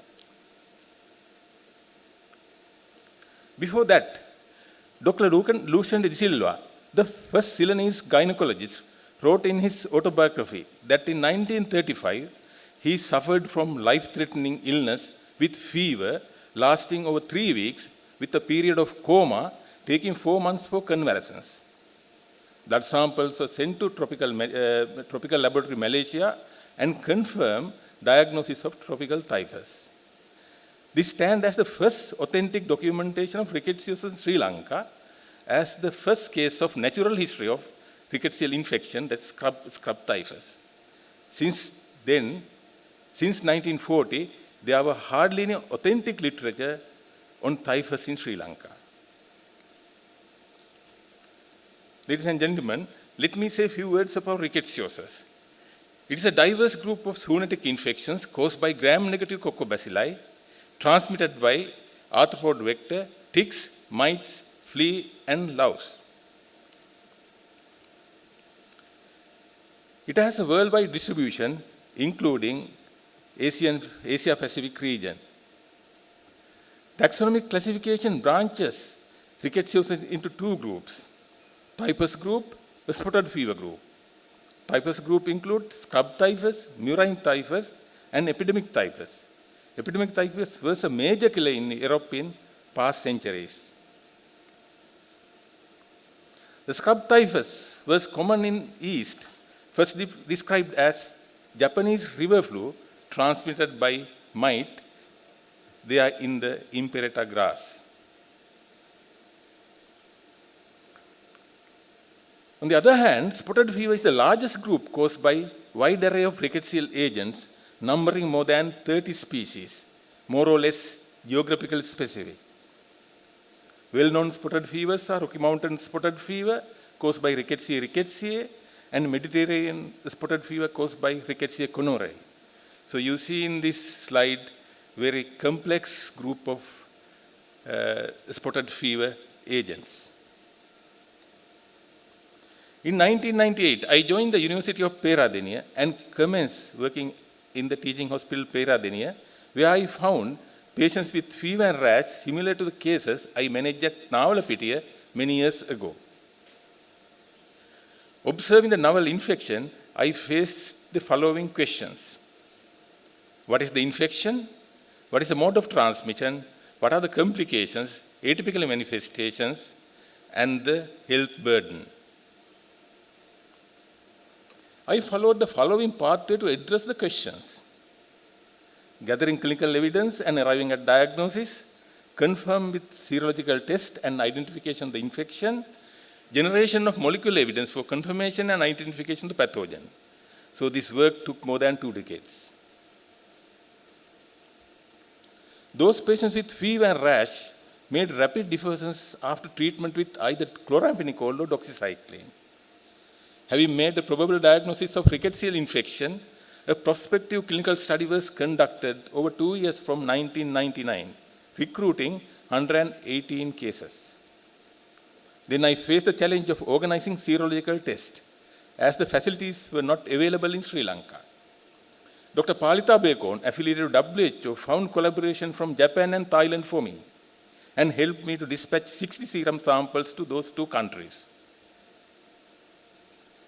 The serologic results confirm the diagnosis of rickettsial infection of all 3 types, with predominance of spotted fever, as you see in this slide.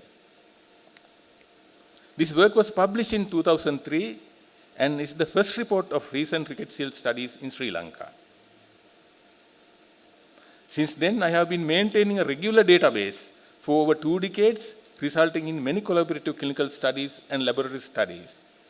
We found the burden of spotted fever in the Central Hills increasing. In the bed-to-bench research approach, clinical studies have a ceiling. To proceed further, need laboratory-based technology. The molecular method is the gold standard to link the interface between man, vector, and animal reservoir. I made collaborations and promoted young graduates to read for higher degrees.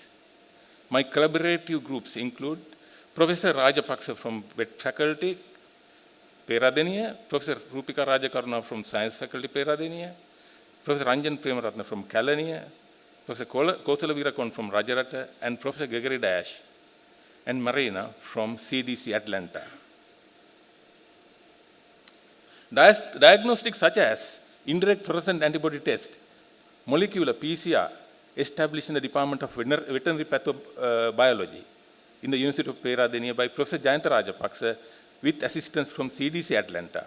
Research grants were obtained from NSF, NRC, and produced 2 MPhils and a PhD. We carried out 2 molecular studies, one in patient, other one in ticks. Kosala Virakon, in his MPhil work, studied punch skin biopsy specimen taken from maculopapular rashes of consented patients. I obtained ethical approval for this study. 2 papers were published. One described fern leaf necrosis shown as in this picture. Interesting molecular finding was detection of 17 kDa spotted fever group specific protein antigen in the skin biopsies. This finding confirmed the spotted fever diagnosis in patients, however, not the identification of a specific spotted fever agent. Second study was a collaborative study between Peradeniya, Kalaniya, and CDC Atlanta. The work was published recently in the American Journal of Tropical Medicine and Hygiene under the theme Molecular Characterization of Rickettsial Agent in Ticks from Sri Lanka. This study was based on 847 ticks collected from different locations in Sri Lanka, such as Hemmatagama, Galaha, Gampola, Minuwangoda, Peradeniya Farm, Wasgamo Park. Professor Gregory Dash from CDC Atlanta visited Sri Lanka in 2007. With him, we did a field visit to tick collection over many days. We visited locations shown in the map and collected adult ticks from animals and the younger forms, nymphs and larvae from the ground by method called flagging. You see the way of the ticks were collected. It is interesting to note that 7.7% of ticks were positive for spotted fever group Rickettsia. That is alarming. That indicate higher chance of contracting rickettsial infection in a tick bite. I am sure that percentage has gone up by now. Furthermore, this identifies 5 spotted fever genotypes. Of them, one genotype is novel agent labeled as SL94.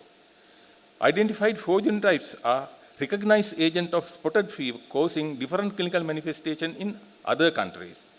This could be the reason for wide array of clinical picture we see in Sri Lanka due to spotted fever. So we have fulfilled the following objectives: distribution of spotted fever group, reason for the emergence of spotted fever, clinical features in detail, atypical manifestations and complications, identification of causative rickettsial agents, identification of vector, the tick species. These two maps shows increased notification of rickettsial infection from all the districts of Sri Lanka. More scab fever from Jaffna. The reason could be improved awareness about the infection and increased notification. Taking all research evidence so far from Sri Lanka, we understand that mite-borne scab typhus is distributed in the coastal belt and the dry zone, while tick-borne spotted fever is prevalent mainly in the hilly region. I define a spotted fever belt that extended from Navalapitiya to Kegol on the western slope of Central Hills with the highest prevalence in Kaduganna Valley around Hemmatagama. You recognize this old emblem in the Kandy Road. From there, if you look at the valley, you see the scenery, very beautiful, but a bit dangerous.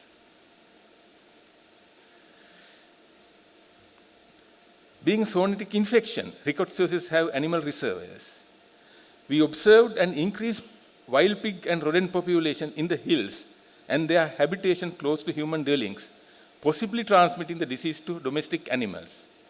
Ms. Nanayakkara, in her MPhil work with us, showed positive serological evidence in dogs, as shown in the published paper.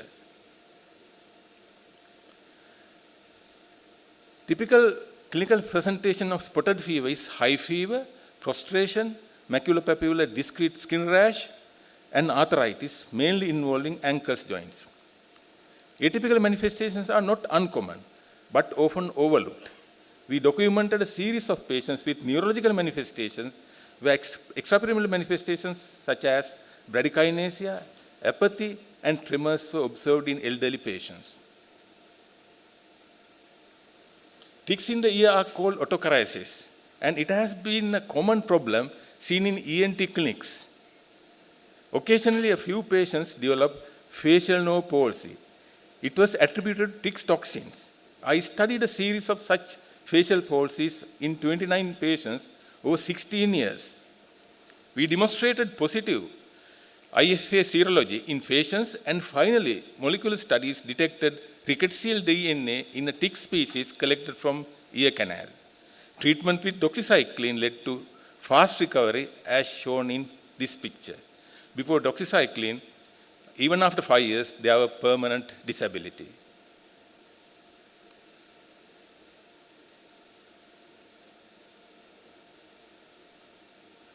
Concluding remarks about rickettsiosis. Rickettsial infections could be acute, subacute, or chronic in onset. Could affect many tissues of the body, including skin, joints, soft tissues, blood vessels, and nerves. Often it is a dilemma of diagnosis. The existence of more than one spotted fever agent supports the wide array of clinical picture we see today. Ladies and gentlemen, now I change my topic to snakes and snake bite. Hope you would bear with me. From my childhood, I saw snakes, victims of snake bites, and how they were treated with traditional healing methods and even deaths. I found answers to most of my childhood questions from lecture demonstration on snakes during my undergraduate years. The snakes are distributed in the tropical and subtropical region of the world, and their evolution can be traced back to Cretaceous period more than 100 million years ago, long before evolution of Homo sapien. From ancient time, the snakes are symbol of arts and crafts, as we witness the carving of five-hooded cobra in Kuttampoko and Anuradhapura. The snakes are venerated by some tribal groups in the world. The snakes are given as dowry in gypsy community in India and Sri Lanka. And snake charmers earn their daily bread from display of snake. This is a video clip. Let me try to play it.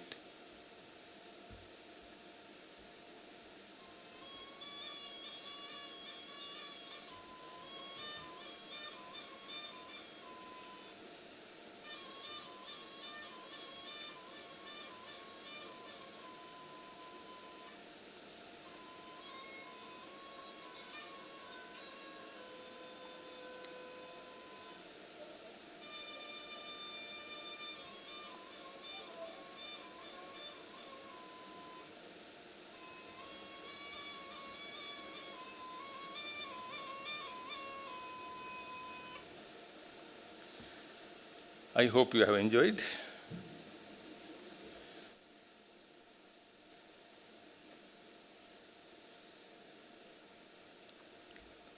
The expert committee of snake bite of SLMA was formed in 1983, and an issue of CMJ was dedicated to snakes and snake bite, which serves as the handbook even today.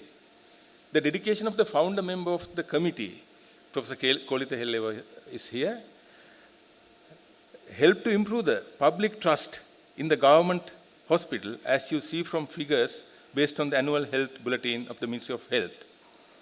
Later, SLMA guidelines on snake bite management was developed, and guidelines are being updated regularly, and the latest was 2022. So this committee is very active, and these guidelines are available. We had many workshops to improve the awareness of doctors to use this guideline in the management of snake bites. I have been the chairman of the committee for the last 6 years.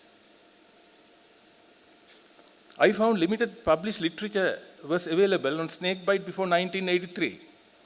There was no accurate records about first availability of antivenom in Sri Lanka.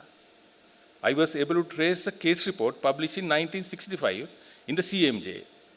And it states the first report was a trade bite published in Sri Lanka in 1934. But I could not trace that report.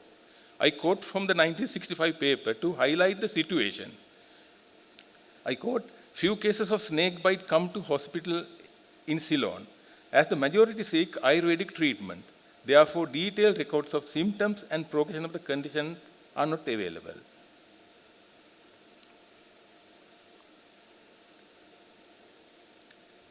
This case report writes about the use of antivenom in a patient with a Russell's viper bite. So I don't know before that whether this antivenom was used. Over the last 2 decades, I authored about 70 papers on snakes and snake bite to address the different objectives relevant to the Sri Lankan context, to describe epidemiology and clinical manifestation of all venomous snakes in Sri Lanka, to test methods of prevention of antivenom reactions and management of reactions, to describe supportive medication to reduce the morbidity and mortality of snake bite, to develop antivenom specific to local species. When I commenced my work in Anuradhapura in 1994, I was overwhelmed by snake bite admission to my unit. So I pursued self-learning. Luckily, General Hospital Anuradhapura had ICU facilities, and the hospital administration was very helpful. I found common grade bite as the dreaded problem.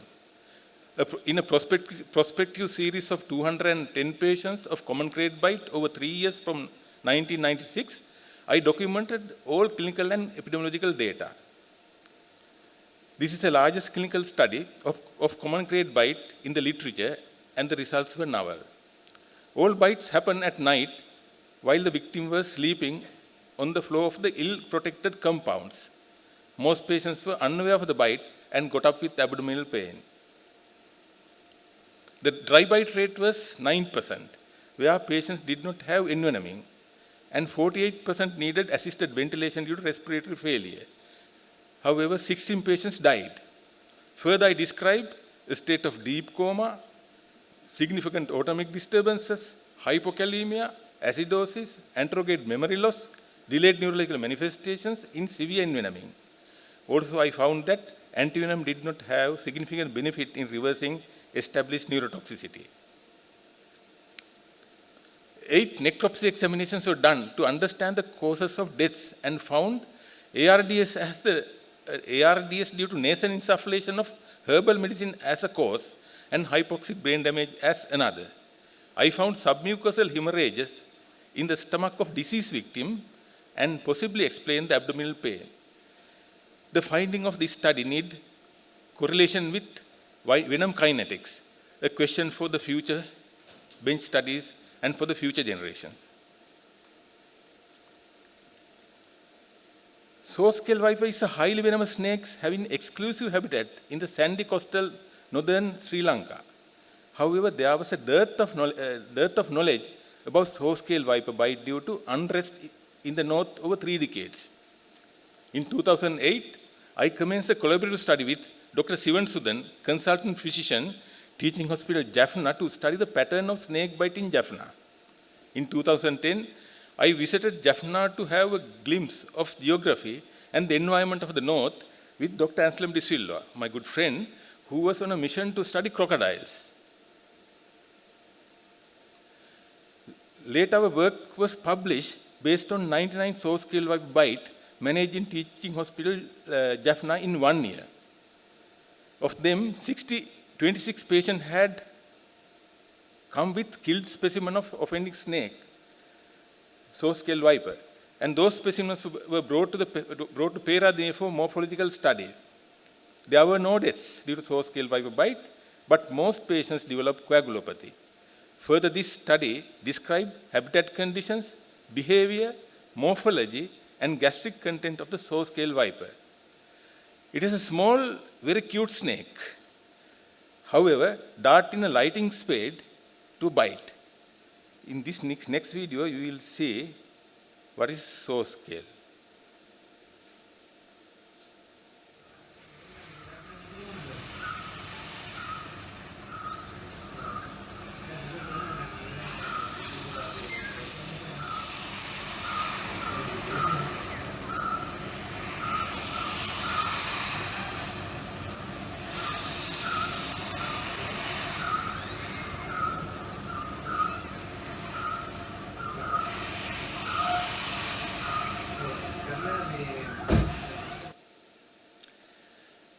When the saw scale is threatened, that's what it does.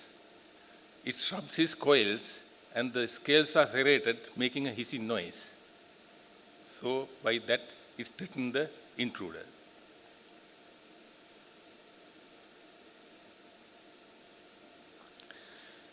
During the same visit to Jaffna in 2010, a team of us went to Kankasanture beach one early morning with Dr. Anselm de Silva to collect sea snakes for a taxonomic study. It was amazing to observe hundreds of sea snakes entangled in fishing nets and carried in boats to the shore. Fishermen disentangled sea snakes that were either dead or flaccid at that time. Fishermen were aware of the danger of sea snakes and knew the art of avoiding bites. We found that sea snake bites were rare among fishermen. In 2011, we carried out sea snake studies in Mana as well.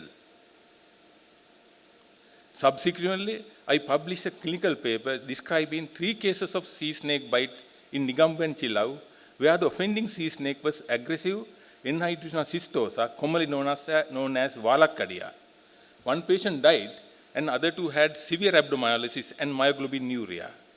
There is no specific antivenom for sea snake available in Sri Lanka.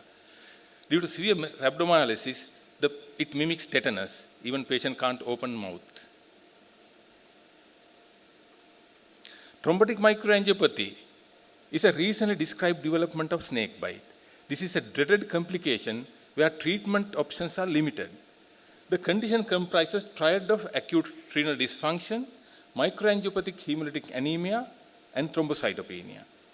The condition was very much described with hump nose viper envenoming. Hump nose is the commonest venomous snake bite in Sri Lanka. However, Indian antivenom does not have cover against hump-nosed viper venom.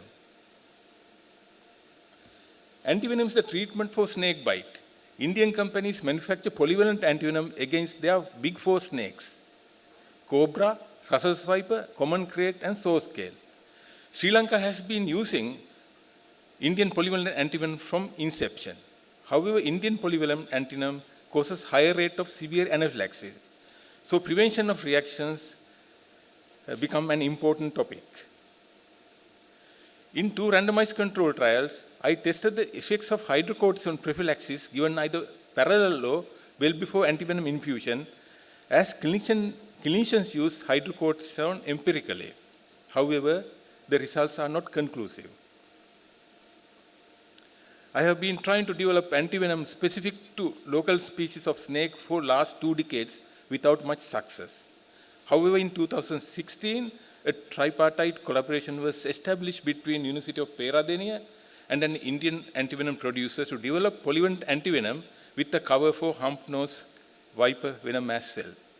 Our bench studies showed significant geographical variation of venom composition even within Sri Lanka in cobra venom. In that context, we cannot expect that imported antivenom from India to be very effective in our context. Ladies and gentlemen, again I am changing my topics to stings. In a study of 44 primary hospitals in northwestern province of Sri Lanka in 2010, we found 632 cases of arthropod stings and bites. Offending arthropods were Hymenoptera, that is bees, wasps and hornets, centipedes, spiders and scorpions. This study highlights the medical importance of other environmental creatures, which has been a neglected topic. Many deaths due to arthropods envenoming were unaccounted for. There is no management guideline, no specific treatment. However, these creatures are ecologically important because Hymenoptera's role in pollination trees bear fruits. Unfortunately, their existence is threatened due to human activity, such as misuse of agrochemicals and fogging for control of mosquitoes, particularly dengue. I described autopsy finding of both giant Asian honeybee, what's called Bambara, and hornet, that's Deborah, and fatal stinging that led to bowel gangrene and severe pulmonary edema. During my visit to Jaffna in 2010, I found a story about deadly scorpion species called white scorpion. Dr. Sivansudan told me deaths due to white scorpion. In 2003, about 12 deaths. But he started using prazosin and the death rate declined. Subsequently, my collaboration with Professor Ranavana from Department of Zoology, University of Peradeniya, we identified the scorpion as Indian red scorpion. How it was introduced to Sri Lanka is a mystery. After establishment of the identification of the scorpion, we carried out the descriptive study in the teaching hospital Jaffna based on 84 scorpion stings. The clinical manifestations were due to autonomic storm, apart from severe local pain at the site of stinging. Even though there were fatalities before use of prazosin to counter the autonomic storm, in recent times there were no deaths. But in India, they have antivenom for scorpion venom.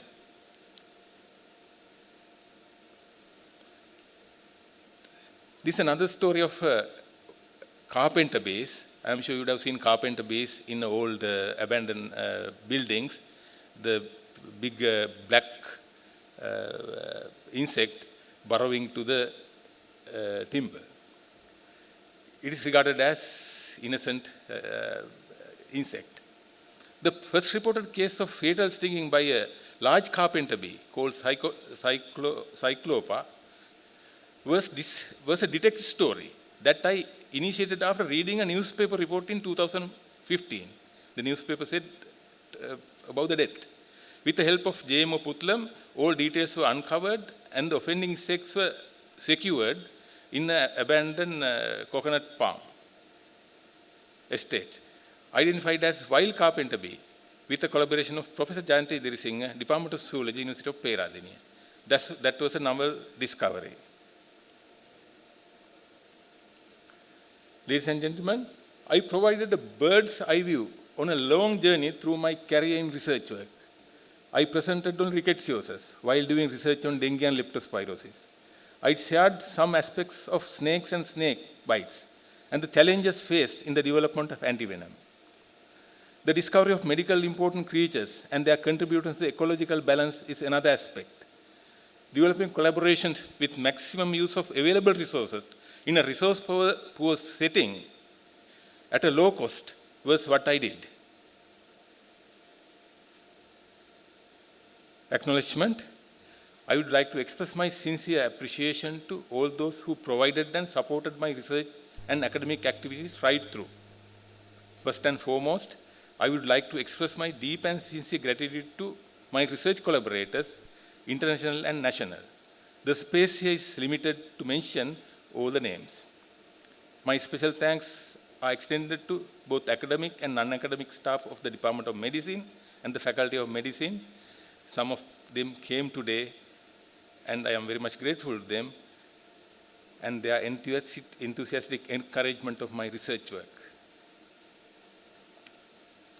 Furthermore, I would also like to memorize with much appreciation my late parents making sacrifices for bringing me up and preparing me for my future.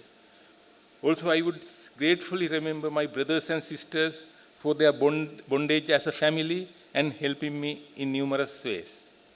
Lastly, I am very much thankful to my wife, Usha, she is here, and my two daughters, Satya and Damsara, for their love, care, and support in my busy life. They have really been part and parcel of all my endeavors. Ladies and gentlemen, I have come to the end of my presentation.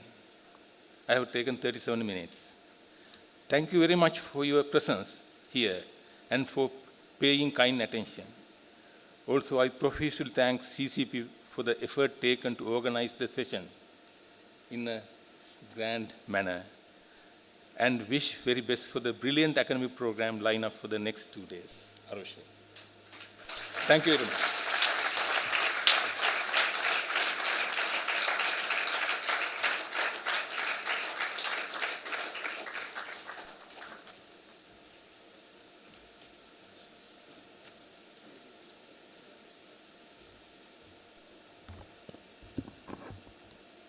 Thank you, sir.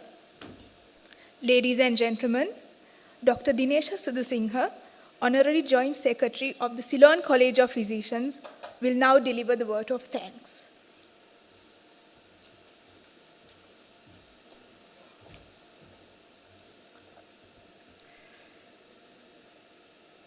President, Professor Arush Disanayaka, the guest of honor, Sir Andrew Goddard, Chief Guest, Senior Professor Nalin De Silva, CCP orator tonight, Professor S.M. Kularatne, past presidents, fellows, members of the Ceylon College of Physicians, ladies and gentlemen.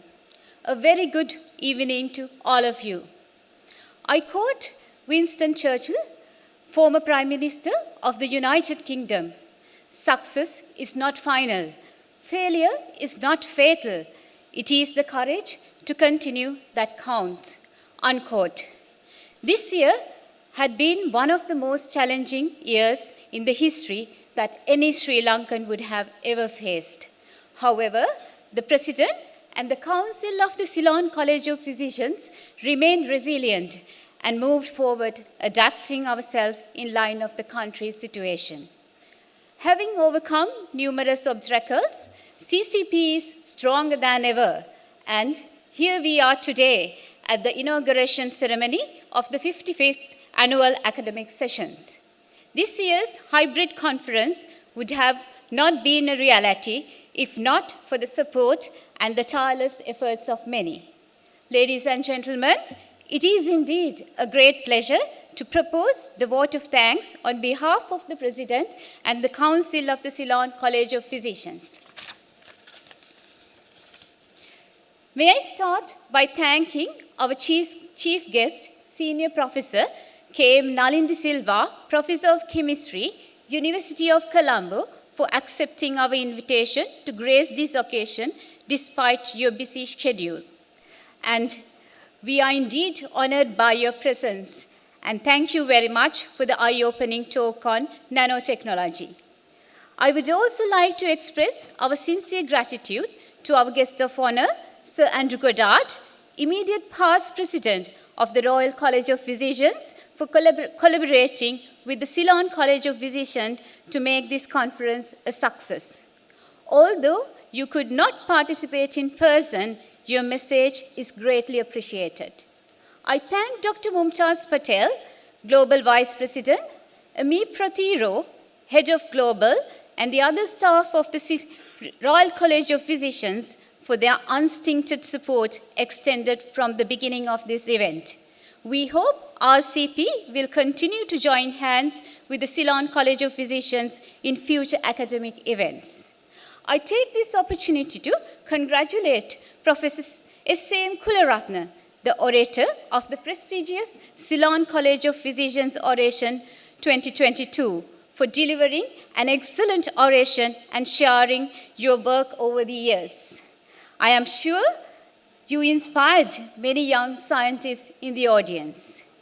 I am delighted to say that we had 4 successful pre-Congress workshops yesterday and today addressing important aspects: how to publish a research, supporting underperforming trainees, working overseas, and medical leadership.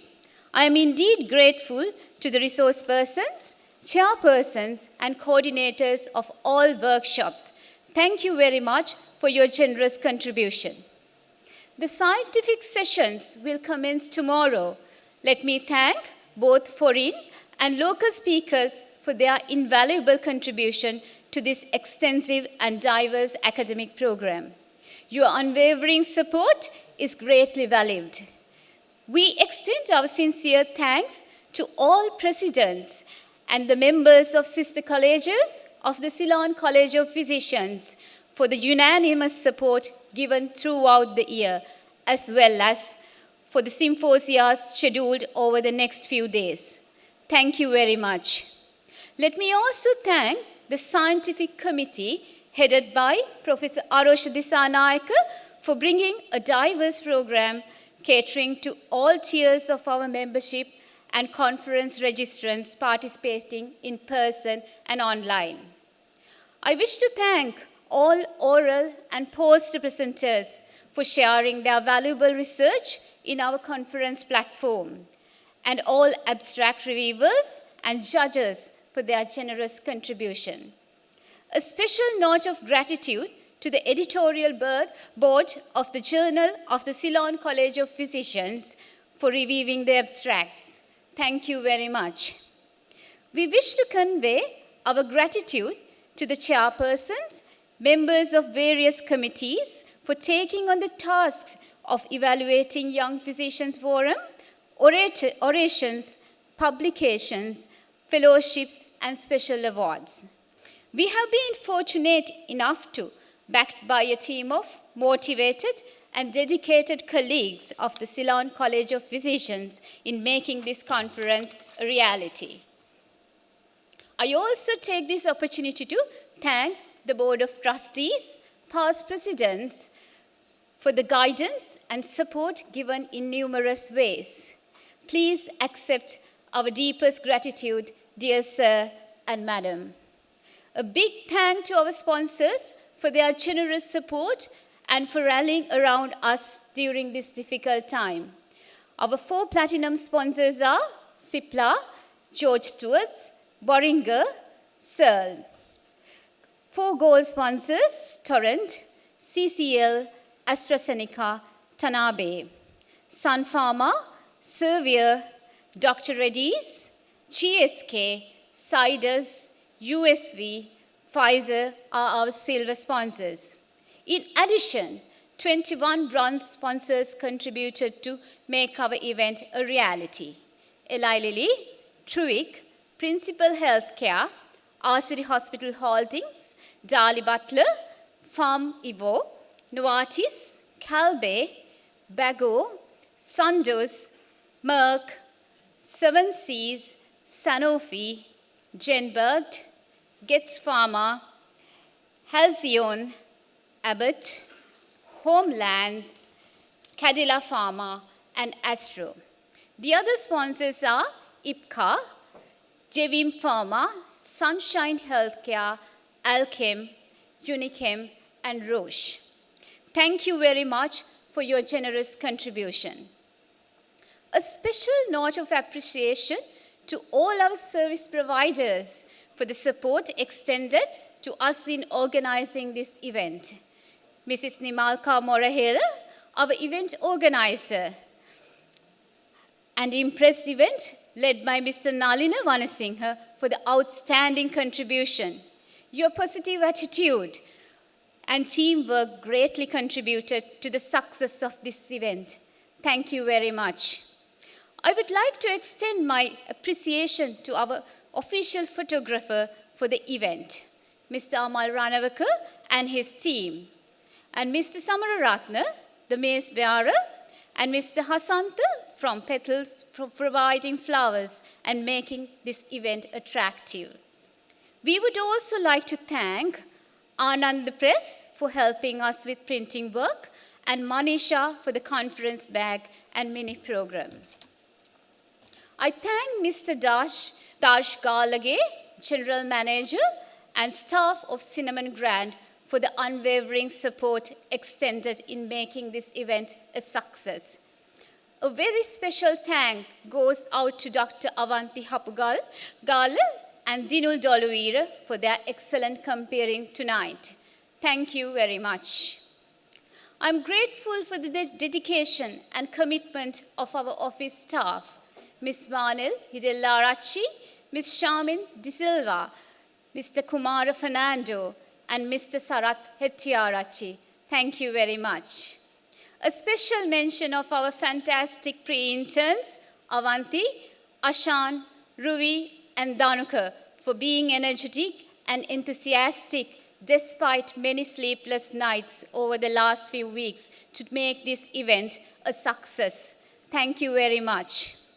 I would not forget to mention our volunteers from 4 universities, University of Sri Jawadhanapura, University of Colombo, University of Ruhuna, and Sri John Kotalavakal Defence University for the valuable contribution in ushering, creating the event recap video, and joining hands with the organizing committee to make this conference a reality.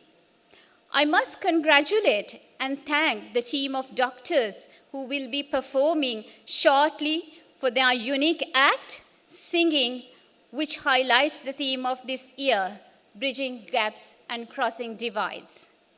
There will be obstacles, there will be doubters, there will be mistakes, but with hard work, there are no limits. The dedication and perseverance of the President and the Council of the Ceylon College of Physicians have achieved the dream of bringing a diverse experience to your doorstep. Finally, ladies and gentlemen, may I thank everyone here and those who have joined online for accepting our invitation and gracing this occasion. I sincerely apologize if I have missed out any names, and I would like to propose the vote of thanks to all those who worked tirelessly to make this event a success. Before I wind up, on behalf of the Council of the Ceylon College of Physicians, let me invite all of you to our reception and fellowship after the cultural event, which will be unveiled in front of you shortly. Thank you very much, and good night.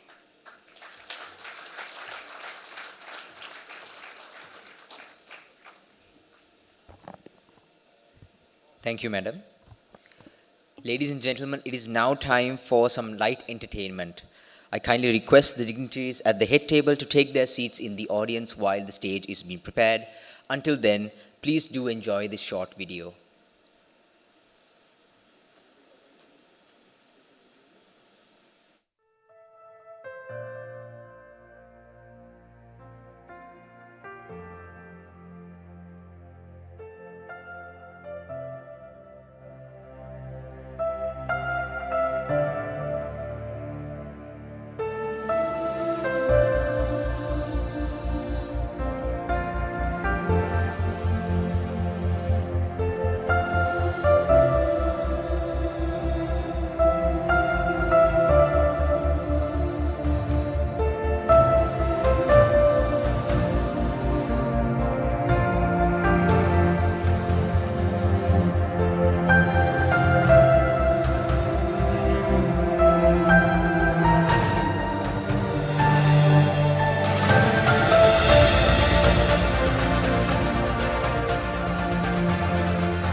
Gaps create boundaries, pauses, intermissions, and limitations among nations, countries, cultures, and even generations, even though we all share common thoughts.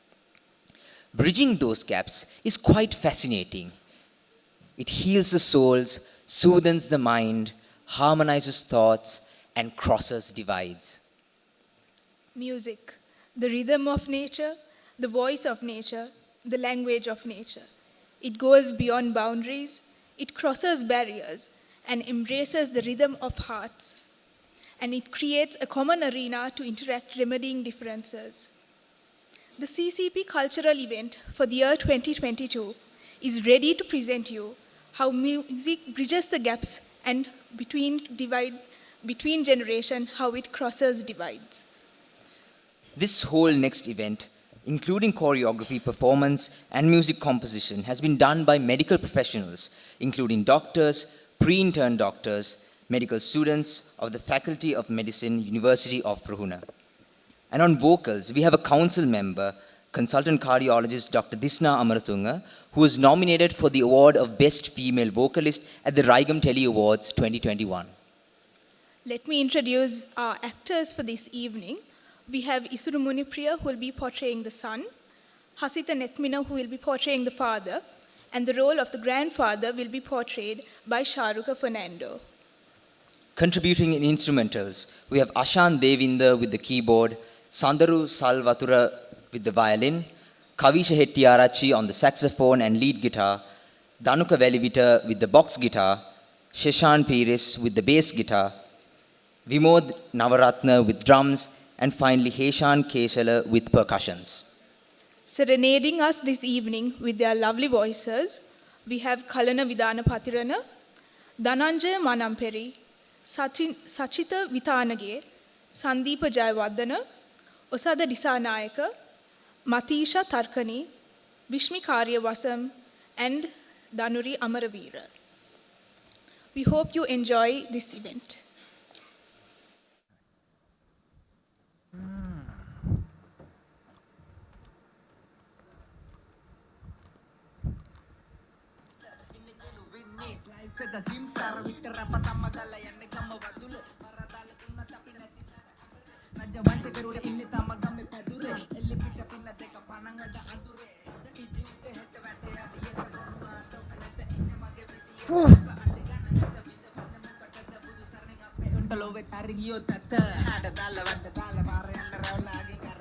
Hey! බලන්න තාත්ති පත්තරයක් බලන්නවත් නෑනේ.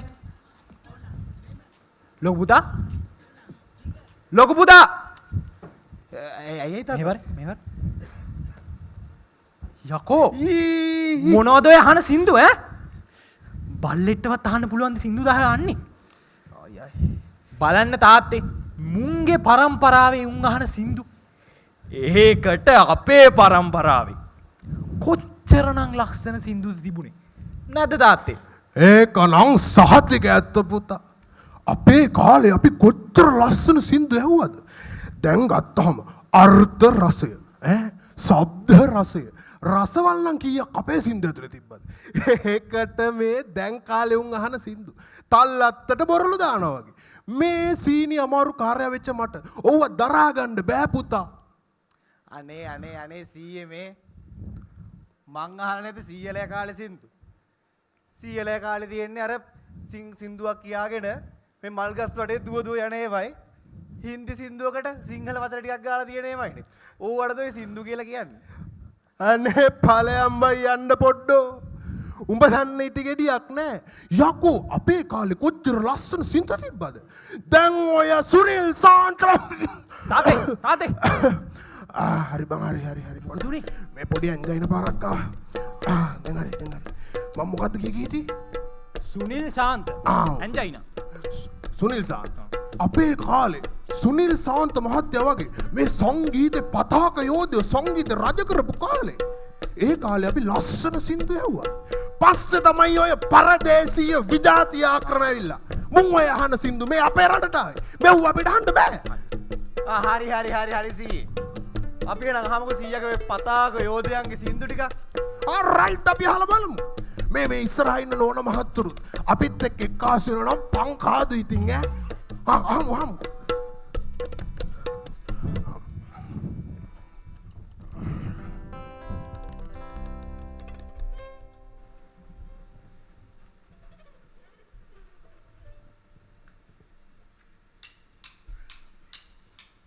සුවඳ රෝස මල් නෙලා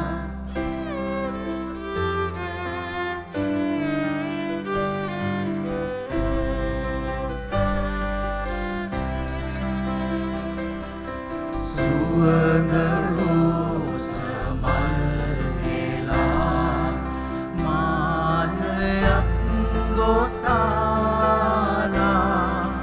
මගේ කොමල සොඳුරියේ මනිමි ඔබ එලේ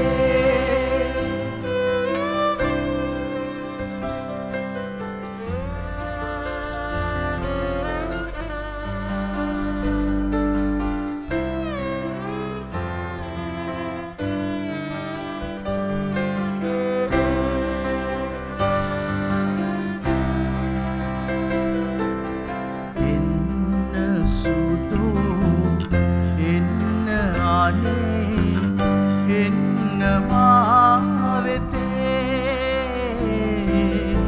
එන්න මගේ සුරත ගන්න දෙන්නමින් වෙලා හඳ පානේ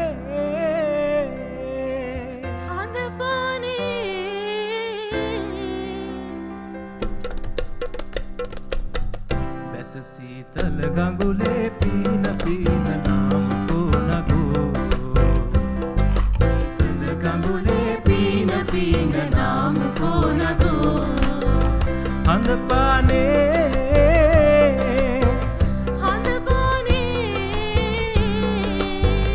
බැස සීතල ගඟුලේ පීන පීන නාම කොනගෝ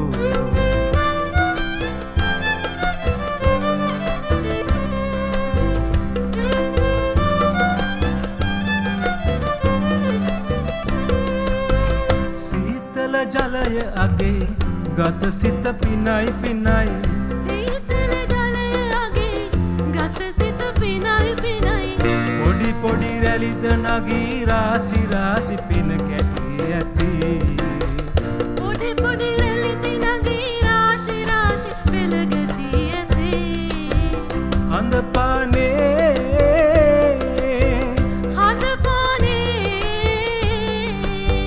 බැස සීතල ගඟුලේ පීන පීන නාම කොනගෝ බැස සීතල ගඟුලේ පීන පීන නාම කොනගෝ බැස සීතල ගඟුලේ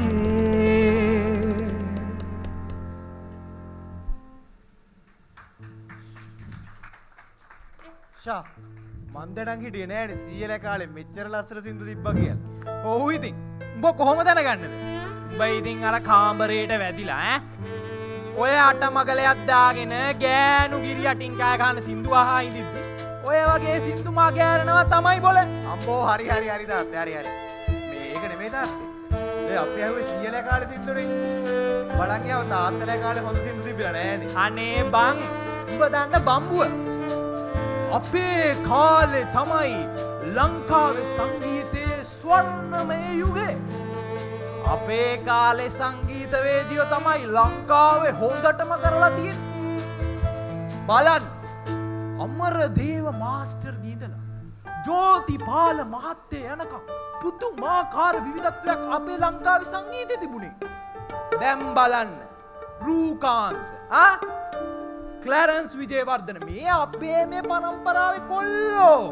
හරි. එහෙනම් අපි අහමු තාත්තලා පරම්පරාවේ කොල්ලන්ගේ සින්දු ටිකක්. අහලා බලමු අපේ කොල්ලොන්ගේ සින්දු නැද්ද තාත්තේ?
කාලු කාන්සියේ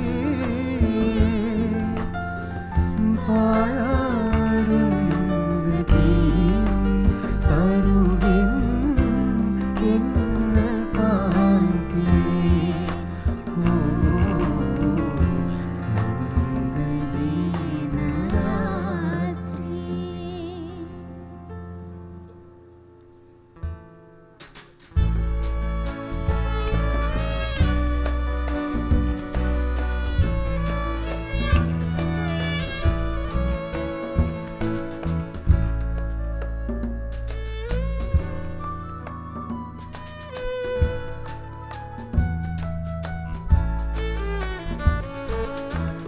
නෙළූ සුපින් කැටයම් පහුරු තලාවේ මැකී ගියාදෝ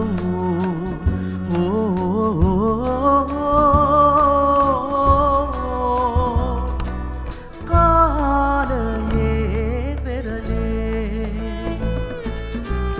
ජීවිතයේ දිගු ගමනින් අනාථ වූදා සෙනෙහයේ සත් පියුමන් යලිදු පිපේවා ආරාධනා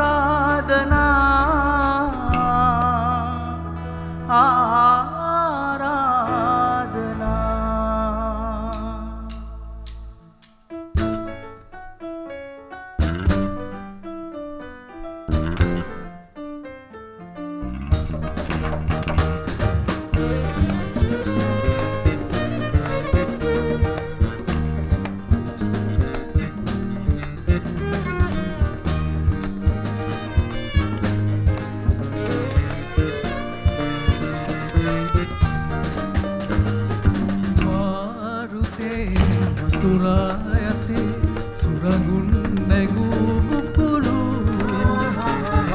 මාවතේ වතුරා යතේ සුරඟුන් නෙළූ කැකුළු මාරුතේ වතුරා යතේ සුරඟුන් මැවූ මුකුළු මාවතේ වතුරා ඇතේ සුරඟුන් නෙළූ කැකුළු සුරඟුන් නෙළූ කැකුළු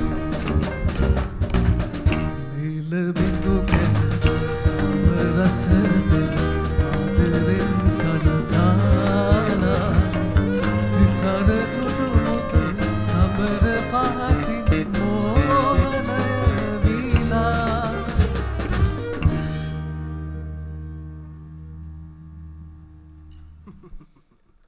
ඒ කොල්ලෝ මෙහෙවරෙන් දැන් උඹයා දැක්කා නේද අපේ කාලවල සින්දු කොච්චර ලස්සනයිද කියලා. උඹලා හින්දම මම මේ කියනවා. ඒ කාලේ මං උඹලා ආච්චිට අහල වට්ටන් දදා පස්සෙන් පහු යනකොට ඔය සින්දු තමයි බං මුමුණ ගියේ. ඔය සින්දු නැත්තම් උඹලත් නැහැ. ඉතින් දැන් උඹලා අහන සින්දු බල්ලෙක්ට තියා කෙල්ලෙක්ට තියා මොකෙටවත් ඇහුව හැකිද බං? ඒකනේ තාත්තේ මීයකාට තාම කසාදයක් කරගන්න බැරි වෙලා තියෙන්නේ. ඕක තමයි හේතුව. තාත්තලා දන්න දේ තමයි. අනිත් එක තාත්තේ දැන් බලන්න මුං අහන මුංගේ පරම්පරාවේ සින්දු කිසිම රසයක් නැහැ. කිසිම රසයක් කිසිම අර්ථයක් නැහැ. කිසිම අර්ථයක් නැහැ. එහෙම කතා කරන්න එපා තාත්තේ. මේ තාත්තලා කාලේ වගේම සීයලා කාලේ වගේම අපේ කාලෙත් සුපිරි ගායකයෝ සෙට් එකක් බිහි වෙලා තියෙනවා. වාතිය සන්තුෂ් කසුන් කල්හරලාගෙන් පටන් ගත්තාම චරිත අත්තල කියලා කියනකම් මොකක්? චරිත අත්තලගේ මේ ඒ අත්තල එහෙම වුණාට මේ අත්තල එහෙම නෑ බං හරිද? මට තේරෙන්නේ නැහැ සීයා මොනා කියනවාද කියලා. ඒ ගායකයෝ ලංකාවේ කොල්ලෝ කෙල්ලෝ පිස්සු වට්ටන සංගීත නිර්මාණ කොච්චර කියලා තියෙනවද? කොල්ලෝ කෙල්ලෝ පිස්සු වට්ටවල දාන්නේ. යකෝ අපිත් කොල්ලෝ ඒක. හරි ඔය මහා ලොකු කොල්ලෝ කෙල්ලෝ පිස්සු වට්ටන සින්දු අපිටත් ඇහෙන්න කියපන්කෝ බලන්න. හරි තාත්තයි සීයා එන අහගන්නකෝ. අහමු. ඔයාලා බලමු.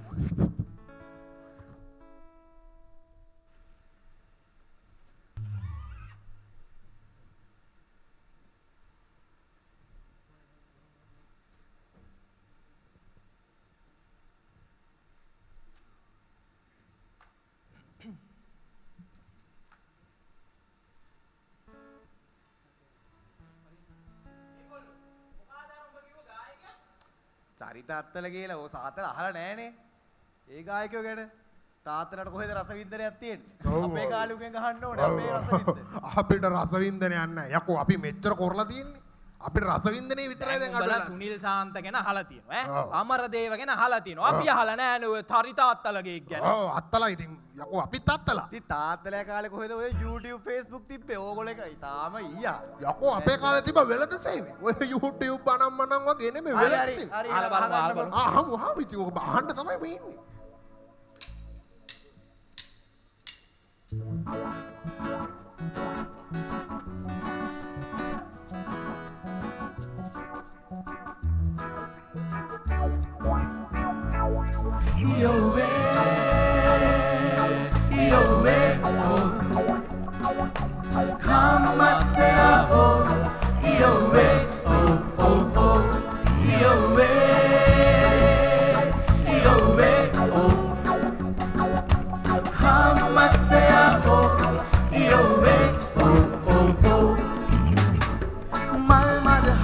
පීදෙනා නිල් නැතුවෑගේ වාසනා සෙනෙහස පෑවලං වීලා දුටුවම දැස පැසිනා හදරවි ශෝක වේදනා සැනකින් යාවි හැංගීලා ඇය මගේ ජීවෙපෙම් ලෝකේ එක මග මේ සංසාරේ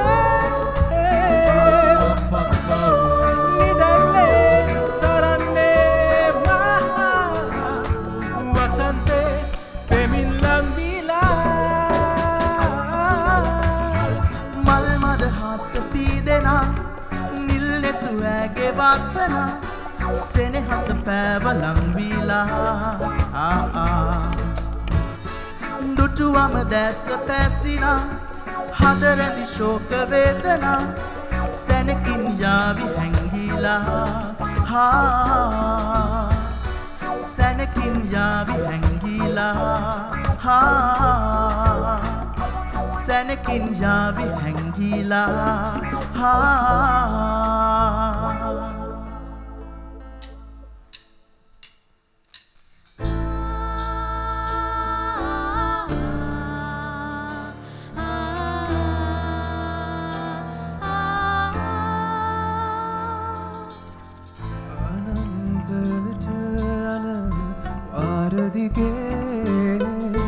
අනන්තයට යන පාරදිගේ හැනවා ප්‍රාර්ථනාවේ හැනවා හරිත නිම්නයේ සීතල අතරින් පිනිවැසේ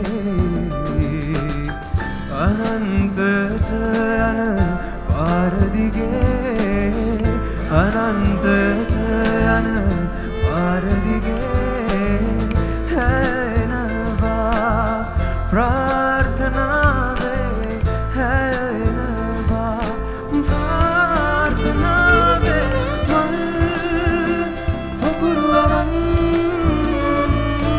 සීතල පිනිවැස්සේ මල්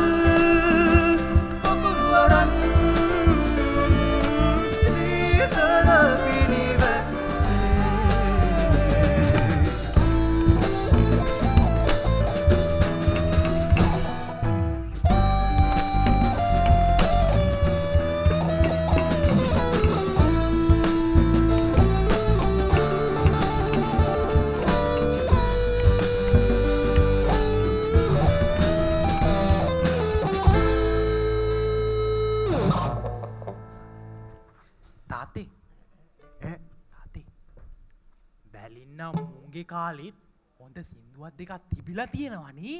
ඒකනේ බං මාත් බැලුවේ. හැබැයි මම මේ කපේට ওই සින්දුව අහලා නැහැ. මම නම් තාත්තේ ඔය රේඩියෝ එකේ එහෙම යනකොට එකක් දෙකක් එහෙම ඇහිලා තියෙනවා. මම දැන් රේඩියෝ එකේ සින්දුව අහන්නේ නැහැ නේ බං. බණ විතරයි අහන්නේ. මේ මට ඔය සින්දුව අහනකොට බං මම ගැටයා කාලේ අහපු ලස්සන සින්දුවක් මතක් වුණා. මොකද්ද තාත්තේ? අනේ මං එකකින් කෑල්ලක් කියන්නද? මේ මාව අල්ලගනින් ඈ. උච්චස්වරය යනකොට පොඩ්ඩක් අමාරු වෙන්න පුළුවන්. පනම්මටින් මට වැඩි කර දුන්න. වුණොත් බත් මිටක් දරුවට කවන්න. පොඩ්ඩ උඹ කොහොමද ඒක දන්නේ? ඉතින් තාත්තේ මේ අපේ පරම්පරාවේ නීලා වික්‍රමසිංහ මහත්මියනේ මේක කියන්නේ. පිස්සුද බං ඕක අපේ කාලේ හිටියේ නෙවිල් ප්‍රනාන්දු මහත්තයා. අනේ නෑ තාත්තේ මේක නීලා වික්‍රමසිංහ පිස්සු බං කියන්නේ. උඹට. මාස්ටර් සර් මගේ හිමිතැන මට දෙන්න. මොකක්ද ඒ උට උනේ? මූ කොහොමද ඒක දන්නේ? ඕක අපේ භාතිය සන්තෝෂ්ගේ සින්දුවක්. අනේ පාලයන් බයි ඒකත් භාතිය සන්තෝෂ්කිලු. මේක නීලා වික්‍රමසිංහ. අනේ උඹට පිස්සු දෙයක් ඕක නෙවිල් ප්‍රනාන්දු මහත්තයාගේ. ඊය දන්න කෙහෙල් මල ඕක භාතිය සන්තෝෂ්ගේ. හැබැයි කොල්ලනේ මෙහෙම එකක් වෙන්න පුළුවන්. දැන් අපි හොඳ නිර්මාණයක් කරා කියමුකෝ. ඒක බං අපේ පරම්පරාවේද උඹලගේ පරම්පරාවේද මේ පොඩ්ඩගේ පරම්පරාවේද කියලා අදාළ නෑනේ. හොඳ සින්දුවක් නම් හැමෝම අහනවා ඇතිනේ. අපි බං මෙතන තර්ක විතර්ක කර ඉඳලා හරියන්නේ නෑ. අනේ මං හරි ආසයි බං ඔය සින්දුවට අපි පොඩ්ඩක් අහලා බලමු. හරි අපි අහලා බලමුකෝ කාගේ පරම්පරාවේද ඔය සින්දුව කියලා. අහලා බලමු. අහලා බලමු. මේ නෝන මහත්තුරුත් අපිත් එක්ක මේ සින්දුව පොඩ්ඩක් කිව්වනම් හරි අගනවා. ඒක හොඳයි. හරි අපි අහමු. පරම්පරාවල අපි බලමු කාගේ පරම්පරාවද ඕක කිව්වේ කියලා. හැබැයි මේ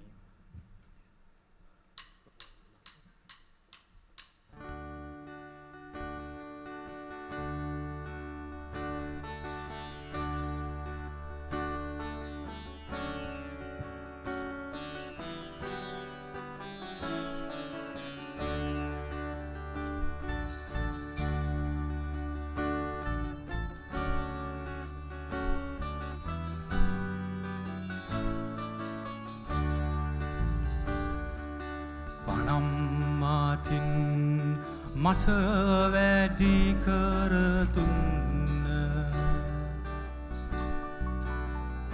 ඇකේ වුණත් බත් මිටක් දරුවාට කවන්න.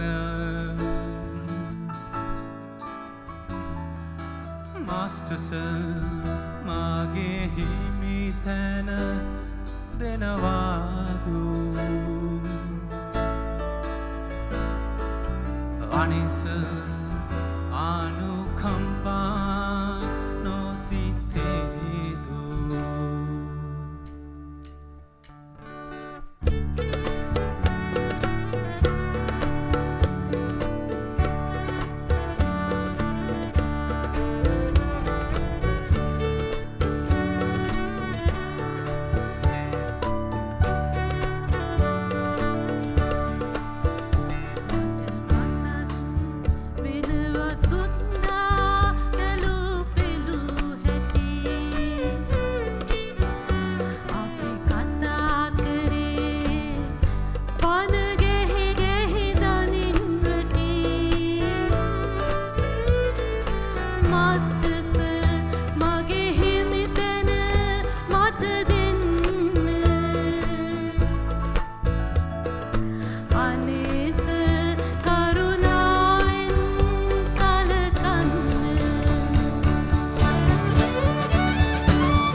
Ladies and gentlemen, That brings us to the end of this evening's formal proceedings.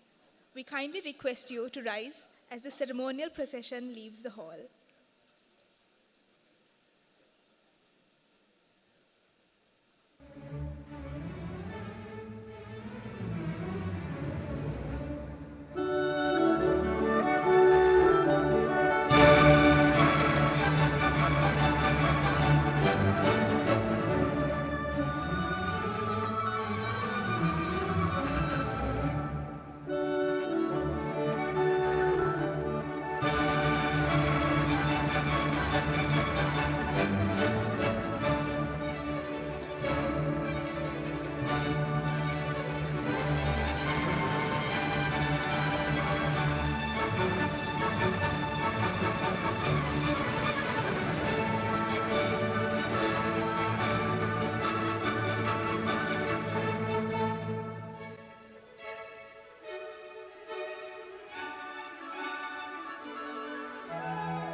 And with that, ladies and gentlemen, we conclude tonight's proceedings. We hope you had a splendid evening and warmly welcome you to join us for an evening of cocktails and fellowship. Thank you and have a good night.